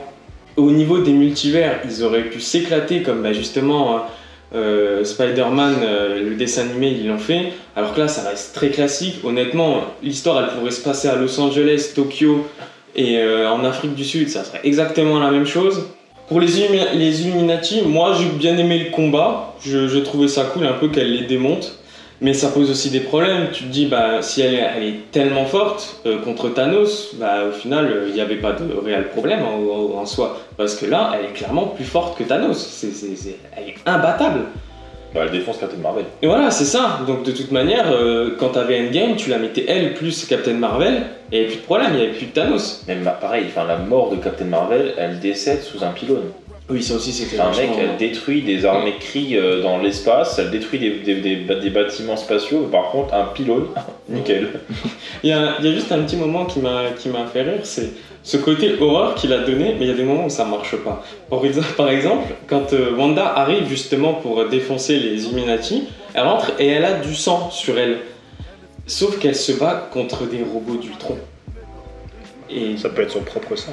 Ouais, mais bon, vu comme elle est strong et que personne la touche, tu vois. Oui, c'est vrai. Après, moi, le côté horrifique, j'ai quand même bien aimé parce que je trouve que ça change un peu des visuels Marvel classiques, habituels. Tu retrouves quand même aussi des petites touches Rémi, tu vois, avec l'œil qui dégage et tout. T'as quand même un peu de sa patte, même si je pense qu'il a quand même été bien bridé, tu vois. Mais non, ça n'empêche que quand même, c'est pour ça que j'ai quand même bien aimé visuellement. Je trouve que ça change quand même d'un énième Marvel où genre on change juste le costume et fin de l'histoire en fait. Pour rebondir là-dessus, tu vois, alors autant dans l'histoire, dans le scénario, le fait qu'ils prennent un Strange mort, je suis en mode pas abusif. Par contre, quand il s'envole avec les mains des côtés comme si c'était des ailes et tout, je trouve que graphiquement le truc est vachement stylé. Tu vois. J'ai vraiment trouvé stylé. Oui, même qu'il utilise, tu vois, le livre dans l'autre dimension pour prendre possession, tu vois. Enfin, ça pour le coup, c'était quand même bien trouvé, mais je m'attendais à ce que justement il arrive à en faire quelque chose, tu vois. Alors qu'au final, bah non, en fait, il se rend compte que même comme ça, Pas suffisant. c'est pas suffisant. Il faut juste dire le pouvoir de l'amitié à la gamine de 15 ans et que l'autre elle se rende compte qu'au final c'est une mauvaise. Enfin, en allant voler la merde dans un autre univers, bah, ça fait d'elle une mauvaise mère, tu vois. Ouais, oui. Mais pour revenir, bah justement, on parlait de CGI, ça, la partie là, c'est vrai que j'ai aussi trouvé belle, mais par exemple, le premier monstre qui vient, je crois que c'est à New York. Ouais, c'est ça, c'est juste ce que je disais tout à l'heure là. Je le trouve immonde, mais vraiment immonde. Je trouve ça vraiment mal fait et ça m'étonne que ça soit fait comme ça. Après, peut-être des gens ont aimé. Mais... Pareil, il y a genre, enfin, je sais pas trop, mais les personnages sont pas inquiétés. Genre, il parle avec donc comment il s'appelle le deuxième là, le Wong, le maître suprême. Voilà, c'est ça. Et genre ils boivent quasiment un café, tu vois, ils sont en train de marcher, t'as une entité que tu sais pas d'où elle sort à l'attaque. Après peut-être que ça se banalise dans ce monde-là, je suis d'accord. Mais nous ça fait quand même aussi 15 ans qu'on se prend des films Marvel, tu vois, on est quand même toujours en mode j'ai un monstre qui tombe dans ma ville, je suis quand même assez inquiété quoi. Eux ils s'en tapent. Mais c'est un des problèmes les plus gros de Marvel, c'est que tout est pris à la légère. Donc au final, tu n'as jamais vraiment de peur, t'es jamais inquiété en soi, parce que tu sais très bien que l'autre il va sortir une petite vanne, hop, allez on est reparti. Et ça c'est des trucs qui commencent à me saouler. Et ce que je disais tout à l'heure, c'est que je me demande si je suis encore la cible de ce genre de film, parce que là, ça fait quand même, mine de rien, oui, ça a commencé en quoi, en 2000... Si on compte Iron Man 1, 2008 ou 7. 2008, donc ouais, ça avec fait... Hulk, 15 ans. Ça fait plus de 15 ans, je pense que... On va dire 2010, parce que ça a vraiment accéléré à raison de 3 films par an. Ouais, 12-15 ans, c'est... Je pense que je suis plus la cible, mais malheureusement, cette phase 4 de Marvel, j'ai l'impression qu'elle ne plaît plus à grand monde. En vrai, pour connaître des gens qui sont fans de Marvel, ils disent qu'ils aiment toujours voir Marvel, tu vois. En fait, j'ai l'impression qu'il leur suffit juste de mettre un nouveau personnage, une nouvelle histoire. Tu vois, moi, typiquement, c'est ce que j'aime bien aussi dans les faits. J'aime bien avoir de nouveaux personnages parce que ça flatte mon ego, comme je disais tout à l'heure. Mais là, dans le film, c'est pas suffisant, tu vois. Oui. Après aussi, tu vois, je pense que le fait de choisir Rémi, justement, pour donner peut-être un côté horrifique et un petit côté comédie, le problème, c'est qu'avec Doctor Strange, c'était vraiment le dernier perso à faire ça, quoi. Parce que dans le 1... il n'y a pas tant d'humour que ça. Dans le 1, c'est quand même. Il a juste sa personnalité, tu sais, un peu antipathique, très sûr de lui, hautain et tout, tu vois.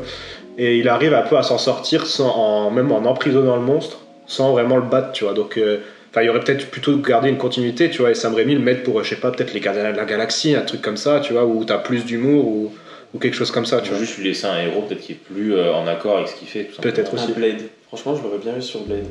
Mais pour revenir justement à ce que tu dis, il faut savoir qu'à la base c'était le réalisateur du Doctor Strange 1 qui devait être dessus.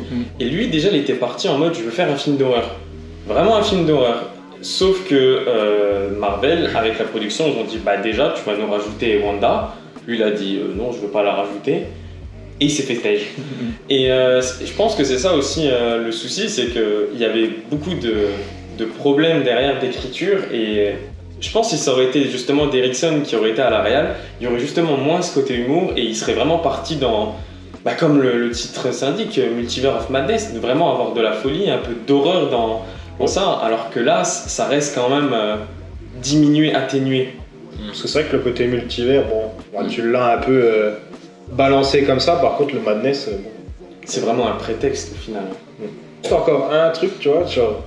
Le moment que j'ai vraiment bien aimé, c'est quand il passe d'univers en univers, tu vois, avec des différences de couleurs. Tu sais, même à un moment donné, c'est cartoon, à un moment donné, c'est même peint, si je me souviens bien, tu vois. Enfin, j'ai trouvé ça top, tu vois, pour au final aboutir à New York fleuri. Et les feux sont au rouge au lieu d'être c'est vrai. Ouais, alors ça, voilà, zéro utilité, quoi. Et genre, je me dis, tu traverses. Il doit traverser quand même une bonne dizaine de mondes, je pense, à ce niveau-là, tu vois. Et t'en arrives à revenir, en fait, au plus classique, avec juste, limite pour faire passer un message d'écolo encore, on a comme un genre, je sais pas, de la verdure partout et tout, tu vois. Et je me dis, c'est dommage, quoi. Alors peut-être pas aller dans le truc de peinture ou cartoon, tu vois. Quoi qu'en gros, cartoon, peut-être 2 minutes, tu vois, ça aurait pu être intéressant aussi, tu vois. Il y a même un cartoon gore, tu vois, genre un peu à la Happy Few Friends, un truc comme ça, un truc fou. Enfin, t'avais tellement... Le multivers, c'est un truc, t'as des possibilités immenses. Et j'ai Tu l'impression cantonnes, voilà. tu reviens toujours au banal, tu vois, où tu rajoutes juste des petits messages, où Vous tu changes 2-3 trucs, tu vois, mais enfin, c'est tellement dommage, quoi. Franchement, il y a des univers, quand je les voyais défiler, j'avais envie d'aller dedans, tu vois, l'univers aquatique, je l'ai trouvé stylé et tout, tu vois, et au final, je me dis, bon, on revient dans l'univers de départ, tu vois. J'avais même pas l'impression d'être sur une autre terre, tu vois, Non, je sais pas. Si, parce que le feu est, Et rouge. est rouge et j'y vais, quoi. T'as juste l'impression d'être plus dans le futur Ouais, voilà, que d'être dans un autre univers. c'est ça. Bon, laissons le bourreau maintenant. Bah attaquer. voilà, en fait, vous avez tout dit. Ça, c'était pour moi le petit macaron, entre guillemets, tu vois, qui, bon, c'est pas mauvais, tu vois. Donc, le petit passage avec les multivers, un méchant qui pourrait marcher. Et après, tu as le plateau de merde, en fait, qui est le reste du film. Et j'ai rien aimé, en fait. Max, je suis d'accord avec toi. Séquence de départ. Ok. Séquence de départ, je trouve les effets spéciaux dégueulasses. J'ai l'impression que c'est pas une démo. Dans les jeux vidéo, tu sais, les passages où tu regardes une C'est scène. cinématique. Ah, Voilà, j'ai l'impression que c'est une cinématique de PS. Allez, je vais être gentil, 2. Et puis je vais pas revenir à la 1 quand même. Nul à chier. Le monstre dans New York, la pieuvre, mes couilles, je sais pas comment elle s'appelle. Et je vais pas le retenir, mais Shuma Gorath. Voilà, Gorath. nul à chier. Très mal fait. Et puis, je trouve pas ça impressionnant. C'est un énième alien dont tout le monde se branle. Donc ça, clairement, nul. Bon, le passage des multivers, cool. Mais après, pour revenir sur Terre, nul. Les Illuminati, pourquoi pas. Mais je trouve que c'est dommage, en fait, tu vois, qu'ils nous montrent un gars... En plus, j'aime bien le casting pour Red Richards. Ouais. Mais après, il te l'éclate. Donc en gros, c'est genre... on vous montre les figures qu'on va développer par la suite, mais ils sont nuls. Mais ils sont nuls. Du coup, bon, bah, ça c'est un peu dommage aussi. En plus, à ce moment-là, j'espérais quand même voir Iron Man en Tom Cruise. Ah ouais, C'est vrai que... Bon, ça, tu vois, ça me plairait bien, tu vois, et j'espérais le voir à ce moment-là, et au final... En plus, si je dis pas de conneries, tu vas me dire, mais je crois qu'il fait partie vraiment il fait partie des Illuminati, ouais. Oui, et je crois qu'ils avaient parlé aussi de Keanu Reeves, qui aurait pu avoir un rôle. Tu vois, lui, pareil, je l'aime bien. Ça aurait pu le faire, pourquoi pas. Mais bon, au final, bah, c'est pas fait. Puis voilà, après, franchement, les gars, vous avez tout résumé, mais le reste, j'ai passé un très mauvais moment, il n'y a rien qui m'a impressionné. Sam Raimi, j'ai l'impression qu'il était dans une cave enchaîné à un radiateur et qu'en gros ils l'ont sorti dans la lumière pour tourner 2 scènes et puis après ils l'ont renchaîné, ils lui ont dit bon Coco maintenant tu fais ce qu'on te dit et tu fermes ta gueule. C'est triste. Et honnêtement, moi je terminerai, pour ma part, je terminerai là-dessus, mais moi je dirais franchement, Doctor Strange, ils ont voulu faire un méchant vraiment noir. Si tu veux voir un bon film de méchant noir fait par Raimi, tu regardes Darkman. 100% d'accord. Vraiment mieux. Ah oui, on l'a pas mentionné tout à l'heure, mais c'est vrai que si vous aimez, enfin je pense que vous pouvez apprécier. C'est vraiment cool, c'est un très bon film. non plus. Vas-y Max. Il y a juste, honnêtement, en discutant un peu, je me dis, finalement, le nom de Sam Raimi, ça a juste été un outil marketing. C'est de se dire, ok, bah, on va partir un peu dans l'horreur, et on met Sam Raimi, le maître de l'horreur, quoi. J'ai un peu cette impression que c'était plus un outil marketing, et derrière, t'avais la prod qui a fait son film. Mais que malheureusement c'est devenu un peu un... Dans ce film-là, je veux pas dire dans sa globalité, mais pour ce film-là, ça a été un peu Yes Man. Oui, il est tombé clairement dedans, mais de toute façon c'est le problème de Marvel, et là ce qui est bien c'est qu'on le voit, parce que là on a un vrai réal qui n'est pas dans Marvel de base, qui était le nom était bankable, il y a quand même toute une communauté derrière lui. On se dit est-ce qu'il va être plus puissant ou non que la machine, la machine a gagné quoi. Il a réussi. En fait, il a pu mettre ses touches sans aller au bout de ses idées, quoi. Donc en fait, c'est juste pour montrer qu'il y a un peu de son talent qui est mis là, qu'on laisse un peu la liberté créative, alors qu'en fait, pas vraiment, quoi. Puis l'affrontement, franchement, avec la magie, mais c'est désolant. Enfin, on est passé. Mais je suis d'accord avec toi. Dans le 1, c'était mieux fait. Genre où c'était impressionnant ce qu'ils arrivaient à faire. Et là, j'ai l'impression qu'ils se balancent des sorts. Même un Expelliarmus, ça fait plus mal, tu vois. Typiquement, dans le 1, il y a un truc qui s'appelle le monde miroir. Je crois qu'il n'est même pas mentionné dans le 2. Non, il n'existe plus. Alors que pourtant, c'est là qu'il affronte Enfin, c'est tout le combat qui s'amène avec le. Comment ça s'appelle ? Encore une fois, j'oublie le nom de la meuf qui joue le. Sorcier suprême. Ah oui. C'est elle qui intègre ça, lui aussi l'apprend, ils se battent tous là-dedans, et c'est là que ça commence un peu à te mindfuck. Tu vois, tu te dis, vache, il y a un peu des visuels à Inception, etc. Là, ça n'existe plus. Le combat avec les notes de musique, putain, j'ai l'impression, tu le revois une semaine après, il a déjà pris 30 ans dans la gueule tellement c'est mal fait, mais Vraiment, ça m'a pas tant dérangé Ah ouais que ça, tu vois. Putain, Ouais. ça, j'ai pas Même la accroché première du tout. scène, tu vois, elle m'a pas tant dérangé que ça. Première scène. Mais- J'ai cru que j'allais arrêter le film déjà. Mais le seul... t'es dur, tu vois. Moi, ça m'a pas tant dérangé ça, mais c'est juste que genre, je m'attendais à ce qu'elle revienne à la fin ou qu'il y arrive vraiment, et au final, elle te sert à rien, quoi. Elle t'amène juste America Chavez dans le monde Terre. Ouais, ce qui m'a un peu dérangé aussi, c'est la bataille de Carthage. Qui, au final, là, tu te dis, il y a plein de sorciers. Alors, ils sont peut-être pas aussi forts que Doctor Strange, mais tu aurais pu avoir une scène folle, un combat fou. Et au final, c'est du Y a Harry rien. Potter moins, quoi. Ouais, clairement. Moins Donc, plus. c'est toujours la même chose, quoi. C'est décevant. Ah bah, c'est vrai que si c'est le fort imprenable, le gouffre de Helm version Marvel, bah, Ça la fout mal. Hein. c'est dur, quoi. Tu sais pas où ils vont pouvoir se réfugier, quoi. Voilà, et puis pour conclure, je pense que je rejoins ton point de vue. Avec la phase 4, ils sont en train de racler les fonds de tiroir et puis ils nous sortent les seconds couteaux. Et franchement, les personnages sont moins intéressants, les pouvoirs sont moins bien développés, c'est pas impressionnant. Enfin, je sais pas où ils vont, et pour moi, j'espère dans le mur. Mais Bah, je pense à voir comment le public suit. Je pense qu'ils ont réussi en fait à développer leur personnage phare au début pour lancer la machine et que maintenant ils essayent Et ça va d'explorer suffire, d'autres. tu penses? Maintenant, en fait, justement, maintenant ils essayent de se développer, mais avec des personnages un peu plus de niche, tu vois, la Shang-Chi, les trucs, mais au final, enfin, tu te rends compte que maintenant sont flingués. c'est épuisé, ouais, et le fait d'avoir fait les 5-6 personnages les plus forts et les plus stylés dès le départ et ceux qui parlent à tout le monde, bah, tu te rends compte que maintenant, dès que tu dois aller chercher des personnages un peu plus loin, enfin, même au niveau des méchants, j'ai l'impression, alors que punaise, ils ont un catalogue de malades, quoi. Je crois qu'il doit y avoir au moins 5000 personnages entre les méchants et les gentils sur toute l'histoire des comics, quoi, et ils arrivent pas à trouver quelqu'un, quoi. Ils sont obligés de ressortir un ancien personnage gentil pour te le transformer méchant, pour te le remettre gentil. Non, c'est vrai. Ça, et pareil, tu vois, c'est vrai que dans la phase 4, tu te rends compte que le méchant global, à la fin, on a fait 4 ou 5 films, il n'y a pas un vrai méchant, tu vois, parce que Thanos, il en a posé quand même un peu, et tu sentais un peu ça. Tu voyais juste sa main, tu vois, mais bon, ça mettait quand même un peu quelque chose, tu vois, une ambiance, tu sais qu'il allait avoir un bon combat. Là, les ans, c'est Kang le Conquérant, on n'en a pas entendu parler un mot, si ce n'est dans la série Loki, donc encore, il faut faire les devoirs. Ouais, Et, mais après, je pense qu'il y a aussi le souci Disney qui est autant présent dans. Enfin, c'est pas tant un souci dans les dessins animés, mais dans Marvel, c'est qu'ils essaient de toucher toutes les cultures. On a eu Shang-Chi pour toute la culture asiatique. Je pense qu'Americana, c'est pour un peu la culture américaine Hispanique, latine. exactement. Voilà, c'est ça. Et donc, ils essaient de toucher un peu tous les héros. Sauf qu'à côté de ça, bah, ils prennent peut-être pas les meilleurs, à mon sens. Et c'est pas parce que. Après, je peux comprendre qu'ils veulent mettre des cultures, mais à un moment, enfin, t'as aussi des personnages, genre, je reparlais tout à l'heure de Namor, mais je pense que c'est un des meilleurs personnages de chez Marvel. Les 4 Fantastiques, il serait temps de faire un vrai film. Les X-Men, c'est sûr qu'ils vont les ressortir, c'est téléphoné comme pas deux. Maintenant, est-ce que ça va être de la même qualité que ce qu'a fait Bryan Singer? Je sais pas trop. Mais ouais, je pense que c'est le souci culturel qui fait qu'ils veulent un peu avoir tout le monde dans la poche, mais maintenant est-ce que ça fonctionne ou pas, je sais pas. Puis j'ai un dernier souci, c'est avec les environnements, parce que franchement, déjà dans Spider-Man 3, je suis pas fan de l'endroit où se passe le combat final. Je trouve que c'est naze. Enfin, j'aurais pu trouver plus clinquant, plus impressionnant. Mais alors là, pareil, on est dans des salles toutes petites. C'est nul. Genre, c'était dans Civil War, je crois, à la fin, où ils se battent dans un espèce de silo comme ça.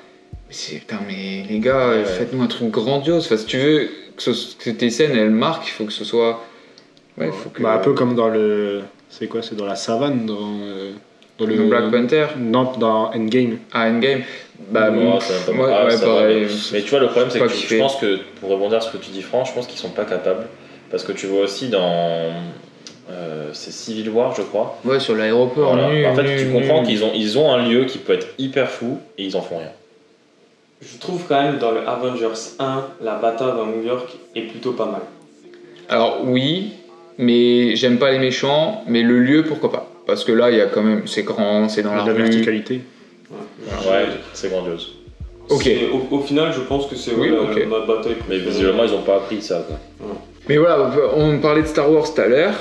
L'affrontement final dans l'épisode 3, ok, là on est sur une putain de planète où il y a du magma, enfin c'est volcanique, Mustafar. Mustafar, volcanique. Là ok, ça envoie et En plus, c'est ça qui est fou, c'est que tu vois que t'as des super-héros qui sont en capacité de voler, etc. Les mecs ne bougent pas. Mais oui.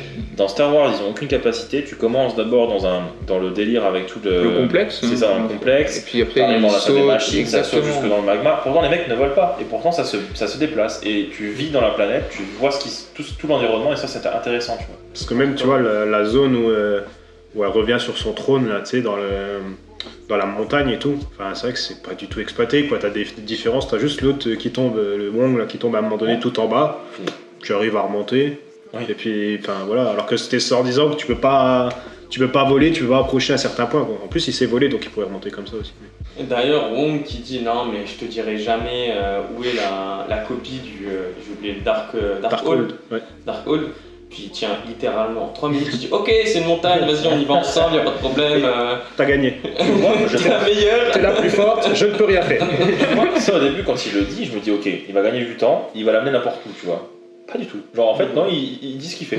Genre, mec, t'es maître encore de la sorcellerie de mes couilles, mec, balade là, fais Et quelque c'est chose. censé être introuvable. C'est Ouais, censé non, être mais- introuvable. Bon, un petit portail. Terminé. Voilà, donc j'ai pas aimé. Nous non plus. Et conclusion peut-être. Moi, c'est plus pour revenir à Sam Raimi. Au final, Ouais, on voit c'est que vrai. en tant que réalisateur, depuis 2013, avec le Monde Fantastique d'Oz, que je n'avais pas vu, que je n'ai pas En vu fait, non c'est là peux qu'il passer. rentre chez Disney, mine de rien. plus. Ok. Mais tu peux passer. Ça- Nul. Pas fou, ouais. Et au final, en 9 ans, bon, après, il rien fait. s'est plus concentré sur de la production. Mais en tant que réalisateur à proprement parler, il a rien fait jusqu'à celui-là, tu vois. Pour moi, il régresse, c'est ce que je voulais en venir. Tu vois, Ok. je voulais demander ce que vous en pensez de sa filmo. Bah, pour Bah, moi, typiquement, il régresse. Moi, j'ai l'impression que c'est juste pour se faire habiller, tu vois. Ouais, il a C'est- lâché. C'est Il a lâché un, le truc. c'est un petit Ouais. billet, on sait que voilà, on a un budget de 200 millions ou 300 millions, et puis ben, je 200 vois, millions. 200 millions, et ben voilà, je vais faire 700 millions, 800, il va peut-être même dépasser le milliard, je pense.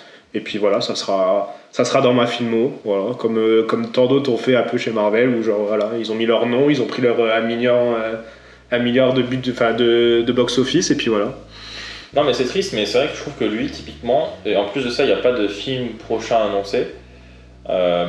Si tu fais sa continuité, il avait une patte qu'il a complètement perdue et qu'il a laissé à des machines. Enfin, en gros, il l'utilise juste pour se vendre, mais il n'en fait plus rien, quoi. 100% d'accord. Après, j'espère toujours un petit sursaut. Le seul problème, c'est que maintenant, vu c'est devenu un peu ce type de personne, est-ce qu'il arrivera à retrouver un studio qui lui redonnera carte blanche, tu vois? Parce que certains autres réalisateurs arrivent encore à dire, bah écoutez, je suis bankable, si vous voulez pas de mes talents, je passe chez un autre, et c'est comme ça qu'ils tiennent un peu les productions et les... Tu vois, je me dis, est-ce Les qu'au final studios. c'était pas annoncé depuis le début? Parce qu'au final, on disait qu'Evil Dead c'était vachement aussi pompé des films qui venaient de fonctionner. Peut-être que, un peu à la. C'est Tom Wiseau, c'est ça? The Room. Attends, c'est Tom Wiseau qui a fait ça. Oui. Qui en gros avait fait un film, a compris que c'était drôle et il a surfé sur le principe Ah. que c'était drôle. Est-ce qu'au final il a pas fait pareil en mode, il avait pas prévu que ça allait être drôle? Les gens ont aimé, il l'a mis dans le 2, il a vu que ça a fonctionné, il a fait un 3 encore plus loufoque. Et derrière, en fait, à chaque fois, il se plie à ce qui fonctionne et ce qui est mainstream en ce moment. Tu vois, genre, typiquement, Jusqu'en Enfer, bah, ça surfe aussi sur ce délire un peu jumpscare, etc. Il essaie de faire un truc un peu plus, en tout cas, moins pris parti qu'un Evil Dead, tu vois, 2 où il y a vraiment, il y va à fond. Là, il rentre plus dans les critères du film d'horreur. Doctor Strange, bah, typiquement ce qui se fait maintenant c'est les Marvel, et Spider-Man, bah, je pense que Sony était aussi derrière, il utilise bien le personnage, je suis d'accord, mais au final on voit Justement, qu'il se tu perd vois. un peu sur le 3 quoi. Je trouve que le Spider-Man, bah, déjà, c'était... c'est pas vraiment, il fait quelque chose qui est facile à faire, parce que genre les super-héros avant Ah, 2000, Mais c'était bah, très compliqué, tu vois, Mais et il a fait Darkman qui était vraiment bien, et je pense qu'en fait peut-être que c'est ça qui lui donne les clés de Spider-Man et il Ouais. part un peu là-dedans. Mais c'est lui qui a réussi à lancer un peu le genre super-héros, tu vois, avec peut-être les X-Men à ce moment-là, tu vois. Ouais. Mais s'il n'y a pas un film centré, parce que les X-Men c'est plus un groupe, tu vois, mais s'il n'y a pas un film centré fort sur Spider-Man, je suis pas sûr que par la suite on ait autant de films Marvel et compagnie, tu vois. Non, c'est Mais sûr. c'est peut-être plus à partir de Jusqu'en Enfer là que. Bon, de toute façon, depuis Jusqu'en Enfer, il a fait 2 films, quoi. Il a fait Le Monde Fantastique d'Oz et Doctor Strange. Donc, Non, totalement. mais peut-être qu'il s'est satisfait de ce qu'il avait fait, Ouais. et puis maintenant, voilà, c'est. Peut-être aussi qu'il a Je pu sais L'envie. il La trouve- flamme. Ouais, ou les scénarios qui suivent, tu vois. Peut-être aussi. Tu sais, Non, genre- c'est possible. Jusqu'en Enfer, c'est quand même un scénario qu'il avait écrit dans les années 90, tu vois. Il avait peut-être écrit tous ces scénarios-là, tu vois. Bah, peut-être qu'entre-temps, il n'a pas réussi à en redévelopper certains, tu vois. peut-être qu'il va présenter certains des productions, enfin, Bon, après, à des studios. Je sais pas s'il est sur la série OCH versus Evil Dead, je pense que c'est lui qui est dessus. Il a bossé un peu dessus, mais Donc, pas des masses. Il doit la suivre de loin, ouais, mais il prend son billet quoi. Sur une franchise qu'il a créée. Donc il y a le jeu vidéo aussi qui est sorti il y a pas très longtemps, Evil Dead. Visiblement, il a fait l'épisode pilote. Ok. Ouais, souvent Mais, c'est ça. donc ouais, peut-être que ça lui suffit, qu'il veut juste prendre son billet, mais à ce moment-là, je serais un peu déçu de. Bon après, chacun fait ce qu'il veut, hein, mais. Ou alors, il a décidé de se recentrer sur la production parce qu'au final, si tu regardes, c'est vraiment plus ça que maintenant dans quel secteur il est, quoi. Ouais. Est-ce que vous avez encore quelque chose à dire ou on passe à la séquence de jeu? Ouais, let's go. Let's go. Allez, on joue, les gars. Vas-y, Est-ce que commence. je pose toutes les questions? Non, je vous passe après. Pose dans deux. Ok. Alors, ça va être rapide. Parce que je vais drop le nom du gars, mais bon. Ah bah non, change. Enfin, transforme la phrase. Ok, alors le protagoniste, looké gravure de mode, la mâchoire plus pendante que jamais, a le charisme d'un parpaing. Ouais, le problème, c'est que je m'en rappelle, je crois. Alors ne participe pas. Ghost Rider. Non, mais on est dans la bonne Ouais, thématique. On n'est pas loin. Hein. Héros anti-héros, du coup. Ouais, Juste, non. dans la même thématique, même maison mère, etc. Ok. Rudy. Alors, le protagoniste, looké gravure de mode, la mâchoire plus pendante que jamais, a le charisme d'un parpaing. Vous l'avez mentionné tout à l'heure, ça peut vous aider. Toi. Non. Vous avez mentionné l'acteur. Keanu Reeves. Je vois absolument pas, là. Si vous voulez, je vous donne des petits indices. Bon, vas-y, si tu veux donner un indice. Il est avant la vengeance. La rédemption. C'est après ça. Ah non, je sais pas si c'était assez explicite. La mémoire dans la peau. Non, t'avais compris ce que je veux dire? Oui, je pense. Ok. Parce que moi, tu vois, vu qu'on a parlé de... Il y en a Matt un, Damon. c'est encore plus simple. T'es pas loin. Ils vont pas l'entendre, enfin ils vont pas pouvoir le voir, mais en tout cas il y en a un de nous qui porte son insigne. Ah, c'est Batman. Batman Pour vs l'acteur je parle, hein. Batman vs Superman. Uniquement pour l'acteur. Ah, merde. Ah, Henry Cavill. Bah non. Ben Affleck, du coup. Mais dans quel film il a joué? Batman et Superman. Attends, redis du coup le truc. Alors on sait que c'est Ben Affleck, donc Ben Affleck, looké gravure de mode, la mâchoire plus pendante que jamais, a le charisme d'un parpaing. Argo. Ce serait bien. Hein. Mais non. c'est Le les- comptable là, quand tu fais le comptable. Monsieur Wolf. Ouais. C'est un de Mr. ses films Wolf. les moins aimés. Et il s'est fait détruire. Daredevil. Ouais. Daredevil Exact, ça, effectivement. Ah, j'avais oublié ce film, tu C'est vois. une cata. Hein. Quand j'étais petit, je l'aimais bien et puis je l'ai J'ai envie de le revu, revoir. Je l'ai c'est pas une vu cata. depuis. J'avais pas Des fois, peut-être des trucs qui doivent rester dans la mémoire, je pense. Il avait en Islande, il était pas foufou. Hein. Electra c'est un délire. Ok, alors, t'as pris au hasard, Tom? Ouais, je me Ok, suis. d'accord. Comme si je sais plus quel on a fait la dernière fois. Ok. Juste retour des choses, c'est sur l'impossibilité de représenter la vraie sauvagerie que bute le cinéaste. Jamais créature numérique n'a paru plus artificielle ou plus bidon. Doctor Cet effet Strange. Qui fait donne hélas le ton du film tout entier. L'Odyssée de Pi. Non, mais enfin, non, je vois pas le rapport entre les deux. Mais c'est bien essayé. Moi, il y en a un, mais je sais pas si je connais, donc je vais pas te dire. Mais attends, ça avance. Zootopie. Mais il y a des animaux, effectivement. Et l'animal, il est énervé. Ah, c'est pas le truc avec Kong, enfin Rampage. Oh putain. Est-ce que c'est avec des singes? Non. Ok, alors je sais pas c'est quoi. La Je planète pensais des que c'était singes. des singes à la balle. Est-ce que tu peux répéter, François? Bien sûr. Juste retour des choses, c'est sur l'impossibilité de représenter la vraie sauvagerie que bute le cinéaste. Jamais créature numérique n'a paru plus artificielle ou plus bidon. Cet effet qui fait psh donne hélas le ton du film tout entier. Et si vous voulez, je peux vous donner un indice. Attends un peu, Ok. attends un peu. Bon, t'as pas une petite année? Oh, si. 2016. 2016. Ah non, c'est pas Van Helsing. 2007, ah, c'est moi qui fais la carte. 2016. 2016. Oui, non, mais parce que. 2016. Il y Pas a Suicide 6 ans. Squad. Si vous voulez, allez, je vous donne un indice perso qui a, enfin, si, il y a un rapport avec le film, mais il faut quand même aller le chercher loin. J'ai toujours eu un débat entre qui gagne, entre un gorille et un ours Kodiak. Et ben, un des deux sont dans le film. Godzilla. Godzilla. Non. King Kong. Non. Attends, entre. Ah, ok, je sais c'est quoi. Entre quoi et quoi t'as dit? The Revenant. Exact. Ok. Et en fait, il parlait de l'ours, je crois. Il parle de l'ours. Franchement, moi je trouve l'ours Je c'est bien je fait. suis complètement pas d'accord, Ah, mais Et qui c'est qui a dit ça? Télérama. Ok. Donc, bon t'es connard, c'est c'est bon. Donc, t'as une liste. Ah tu ouais, peux ils choisir détruisent, quand même. au hasard. Non, franchement, je trouve en plus le combat est pas Mais mal. grave, mais bon, enfin bref. Euh, Tu sais, des fois, il y a de la mauvaise foi quand même, Ouais. je pense. Comme nous. Comme nous, sur certaines choses. Ouais, mais elle a quand même beaucoup de mauvaise foi. Bah, attends, je réfléchis, genre le Marvel où j'ai le plus de mauvaise foi. Où je sais que genre c'est bien, mais au fond de moi, je peux quand même pas dire que c'est génial. Moi, c'est l'inverse. Je sais qu'il est nul, mais je l'apprécie quand même, tu vois, c'est No Go. Je reconnais qu'il est naze, mais comme je disais, il me brosse dans le sens du poil, donc ça me va. Ok. Et il y a cette petite mélancolie, nostalgie qui réapparaît, quoi. Sur Infinity Wars, je suis un petit peu de mauvaise foi, je pense. Parce que je pense qu'il est quand même bon, et que au fond de moi, j'ai du mal à l'accepter. Vous êtes prêts? On est prêts. Ma critique, c'est donc... Son film s'affiche donc comme une récréation tout à fait fréquentable de l'été, malgré une sérieuse baisse de rythme au milieu, quelques longueurs et surtout une musique à la Koh-Lanta complètement ratée. Pirates des Caraïbes. Putain, ouais. Ça, je m'en Alors rappelais. ça, c'est édité par Le Zurban. Premier? Ouais, c'est Ouais, le premier, c'est le ouais. premier. Ok. C'était un site spécialisé dans le ciné. Alors comment tu peux critiquer la musique de Pirates des Bah Caraïbes? ouais, genre la musique. Bah, personnellement, c'est ma préférée Hans Zimmer total, tu vois. Je pense donc, aussi. Genre à chaque fois que tu écoutes, elle te donne des frissons en fait. Donc du Ah, coup, ouais. genre, comment tu... Enfin, Avec, à la limite, tu peux peut-être dire deux, trois choses sur le film, mais la musique, non en fait. Tu vois. mec, moi, je me revois là, quand on était au concert, c'était jubilatoire, tu vois. Genre. Écoute, hein, après, On me donne envie de prendre un bâton et faire... Ah, je te dis... à toi, mon gros. Allez, c'est parti. Vous prenez la suite Au hasard. Au hasard. Bah la suite, Du coup, on l'aurait lu sûrement par inadvertance. Ce film de genre, réalisé par un grand maître et interprété par des pointures, commence par tenir ses promesses avant de nous égarer dans un labyrinthe onirico-fantastico-psychologique. Bref, un très long thriller horrifique qui finit par trop tirer sur les cordes de sa camisole. J'ai... Labyrinthe de Night Pan. Shyamalan, Split. Non, Un garde de pan. j'ai aucune idée. Shutter Island. bien joué. Oh. Bien joué. Voilà, c'est dur. hein. Pas très mérité non plus, quand même. Ouais, grave.